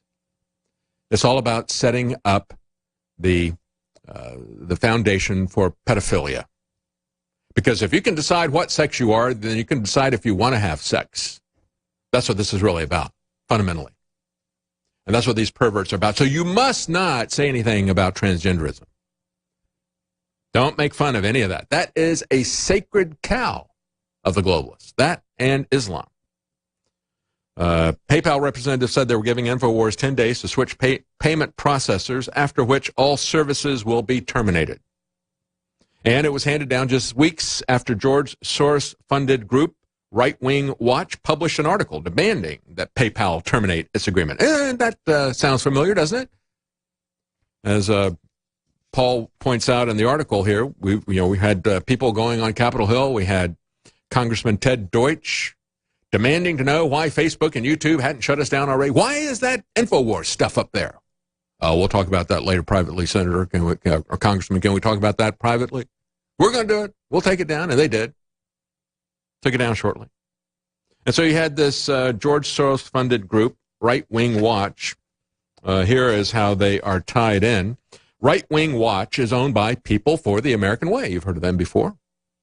People for the American Way is funded by George Soros's Open Society Initiative. And so they began a campaign. They published an article demanding that PayPal terminate its agreement with InfoWars for, quote, egregious violations of the platform's own terms of services. And yet, Right Wing Watch, as Watson points out, routinely violates the copyright of people by uploading entire sections of other people's videos to YouTube without any pretense of fair use. In other words, they're not commenting on it. They're not putting it up and saying, look at this, Alex Jones said this, and this is why we disagree with that, and so forth. No, they just put up our entire video. Now that is a violation of copyright. I was just talking about how my comments comparing the creation of the Federal Reserve and the corruption in our banking system and monetary system, I used a couple of clips under fair use, very short part of the video, called it It's a Wonderful Lie. So I took some stuff from It's a Wonderful Life, and they shut that down. That was fair use, however. But Right Wing Watch is not doing that. They're just taking the entire video and putting it up. And, of course, YouTube didn't have any problem with the entire movie being put up and viewed over 1 million times. They just had a problem with my political commentary about the Federal Reserve System and our corrupt banking system because they're a part of that. And here's another example of the corrupt banking system. PayPal and MasterCard being used to shut down people that they don't like. And we're not the only ones they're going to do this to. We've already been told, we were warned about this in advance, says Paul in the article. We were warned that they were going to do this to InfoWars, and we were told that we are the first in line. The next ones coming up are going to be people like the NRA and others that they're going to stop processing payments for. We've already seen many bankers and banking companies say, if you sell guns, we're not going to let you, as a retailer even, we're not going to give you banking services. You're not going to do business with us and so forth. This is the kind of fascism, corporate fascism, that is rolling out here in America. Censorship. And I've said before, I have seen this before. I have seen this model applied before, and it was the so-called free press here in America that was being used to do that. In North Carolina, when I worked with the Libertarian Party, we would work very hard. We would have to go through all kinds of hoops to get on the ballot that the Republicans and Democrats never had to do. Never had to do. They were always guaranteed a position on the ballot. But you would have to go through and collect signatures and do all this other kind of stuff, spend a lot of time, a lot of effort, a lot of money doing that. Once you got those signatures validated, you had to pay for it, you get on the ballot. But they wouldn't let you in the debate. And the way they kept you out of the debate was to hand it over to the Press Association in North Carolina. And the Press Association would tell you that you could not be a third party in that debate. And this is exactly what's happening here. The censorship is coming from the Republicans and the Democrats. It's coming from the politicians. And they're pretending that it's coming from these private companies, just like they pretended that the censorship in the political debates was coming from the Press Association that was running the debate. They always use that. They use that as a glove.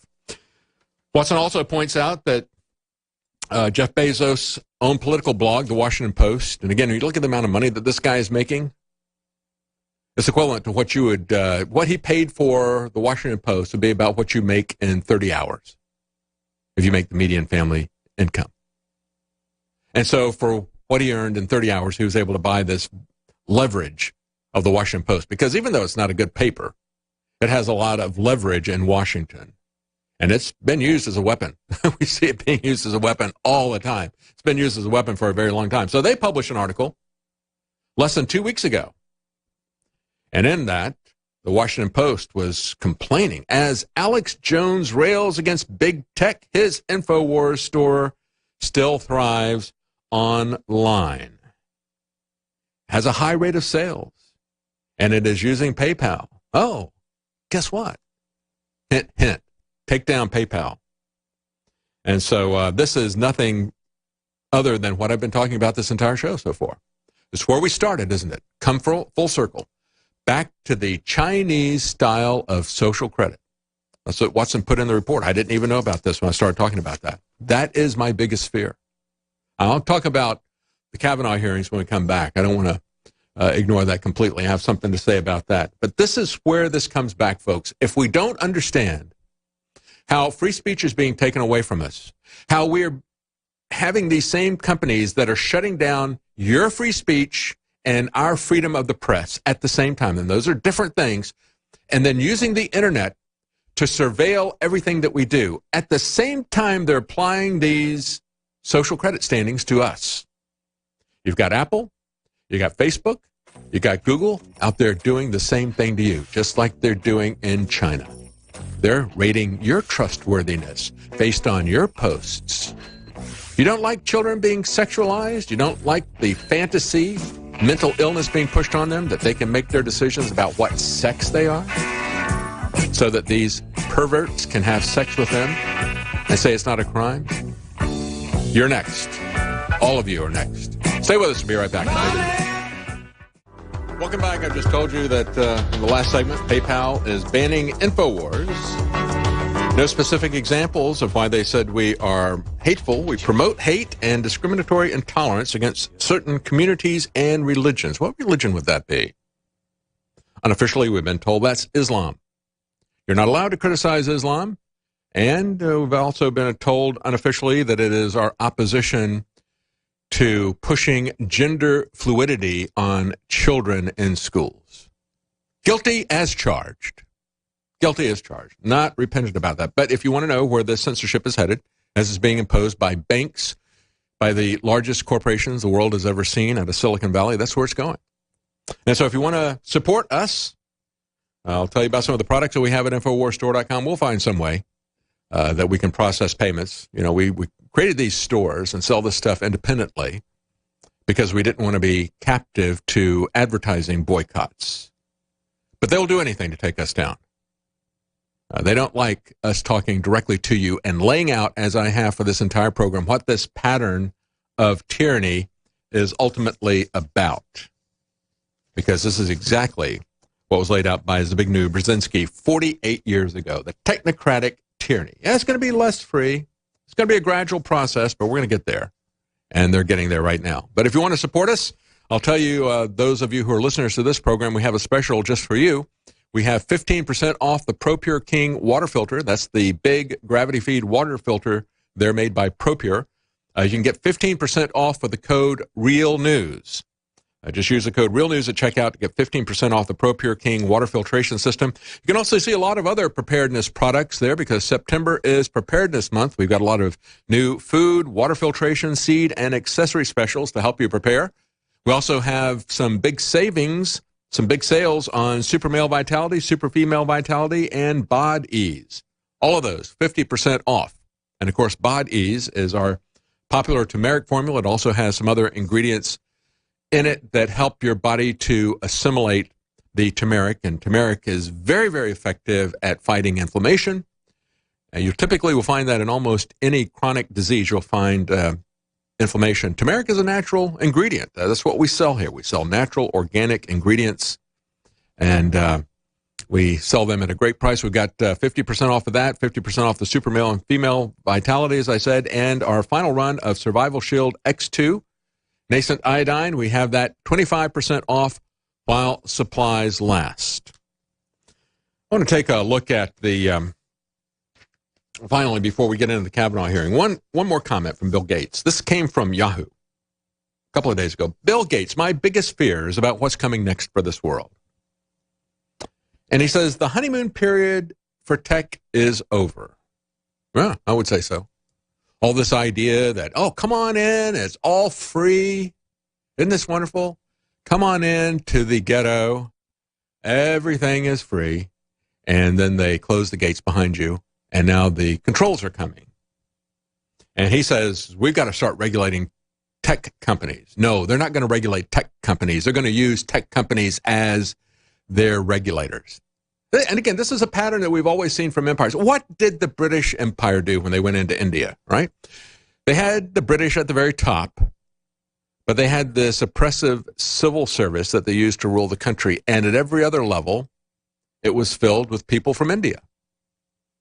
And they were doing the regulation. You didn't see the hidden hand behind all this. You just saw other people that were like you, that were regulating you for the purpose of the British Empire. That's what we're seeing. We're not seeing the real hand that's going on with this. As I said, most Americans don't really understand that what is being imposed on us is a technocratic tyranny that was written about by Brzezinski, the gradual appearance of a more controlled society dominated by an elite, unrestrained by traditional values, unrestrained by the law. Soon, it will be possible to assert almost continuous surveillance over every citizen, maintain up-to-date complete files containing even the most personal information about the citizen. These files will be subject to instantaneous retrieval by the authorities. Zbigniew Brzezinski, 1970, 48 years ago, and now we see it. And Bill Gates is saying, that's it. You know, it's coming. The honeymoon is over. Get ready for the technocratic tyranny.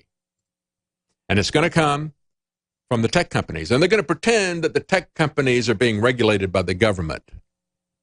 But it is a public-private partnership, just like a toll road, just like the Trans-Pacific Partnership, just like the Transatlantic Partnership. It's a public-private partnership for control and for profits.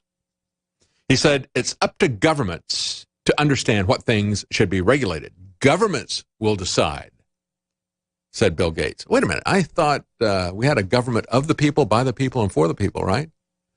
Didn't we establish in the Declaration of Independence, didn't we say that we have rights, inalienable rights, like free speech, that are given to us by God? We possess those because we are humans, and that we create governments to protect those rights. They don't decide which rights we're going to be allowed to have. Yeah, they're going to tell you that you're privileged, and because you're privileged, you don't have any rights. You got privileges that they grant. And because you're privileged, you need to get those privileges taken away. So he says, it's up to the governments to understand what should be regulated. The governments will decide. Just like families decide what the rules are for your kids, governments have to really get educated on these things. Yeah. They wait for Big Brother. Or like Eric Peters calls him, Uncle. Uncle's coming with his fatwas. That's a great way to put it. I like the way Eric Peters writes. He says, yes, these companies are trying to be benign. And many of the individuals out there involved are not malign. Yeah, nobody's bad. And we're not looking at bad people. We're looking at interesting people. And we're going to benignly regulate you out of existence with our bankers, with our big companies. All right, so let's talk about, finally here, the updates in this. And I thought it was interesting. We saw these articles coming out. Former Scalia clerk expects compelling evidence that's going to exonerate Kavanaugh over the next week. And what he came up with was a picture of Brett Kavanaugh looking like another kid from the 1970s. So you take an old picture and you put these two guys in a suit and you give them both the same hairstyle. Yeah, they're going to all look the same.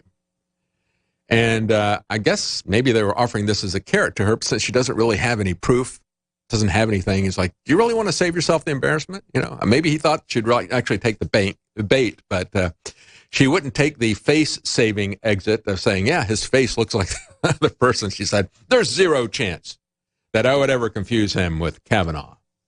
And now she's saying that she's willing to testify without even having an FBI probe, but she's got conditions.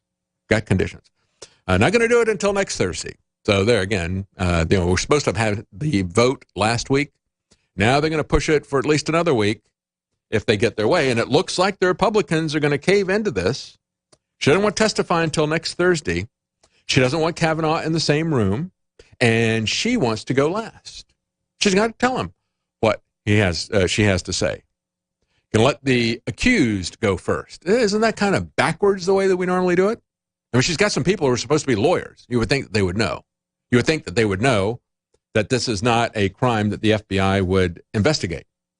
This is an alleged sexual assault that she's saying. And it's kind of interesting. I looked it up in Maryland because this is a state crime. It's not a federal crime that we're talking about. What is the statute of limitations on sexual assault? Well, in Maryland, if this is a childhood sexual abuse, in other words, you're under 18, then what they do is they take 7 years from the victim's 18th birthday. Well, she was allegedly 15 years old when this event took place. She was 15 years old when the alleged event took place. So that would be 10 years taken off of this 35 years ago. So this is something that passed the statute of limitations 25 years ago and is not a federal crime. And they're not going to have the usual rules of evidence because you don't get to be confronted with the charges against you. You have to go tell everybody how you're totally innocent and you don't know what she's going to say. They do it that way in court for a reason, and her lawyers know that. That you lay out the charges against somebody, then you let them respond to those charges, bring witnesses in their defense and so on. That's the way that it ought to work. But that's not what these people are about. And so that's what she's going to try to pull. I'll just finish up with this one story about a 13-year-old boy, because this is how it looks today. 8th grader, pulled in the principal's office. They hammer him for 2 hours without his parents being there. What did you do to these girls? Why did you do it? When did you do it? Right? He doesn't know. What are you even talking about? They wouldn't give him any specifics. What did you do to them? Why? When? And when the parent gets there, after 2 hours of interrogation like that, with no specifics, they're handcuffing his son and putting him in the back of the police car. Well, what happened with all this? They said they were playing around, boys and girls. He put on a Snapchat avatar. He used a black Bitmoji character. One of his friends, a girl, was incensed about that, how racist that was. And then in a short period of time, she accused him of sexual crimes because he's racist. He's obviously sexist as well.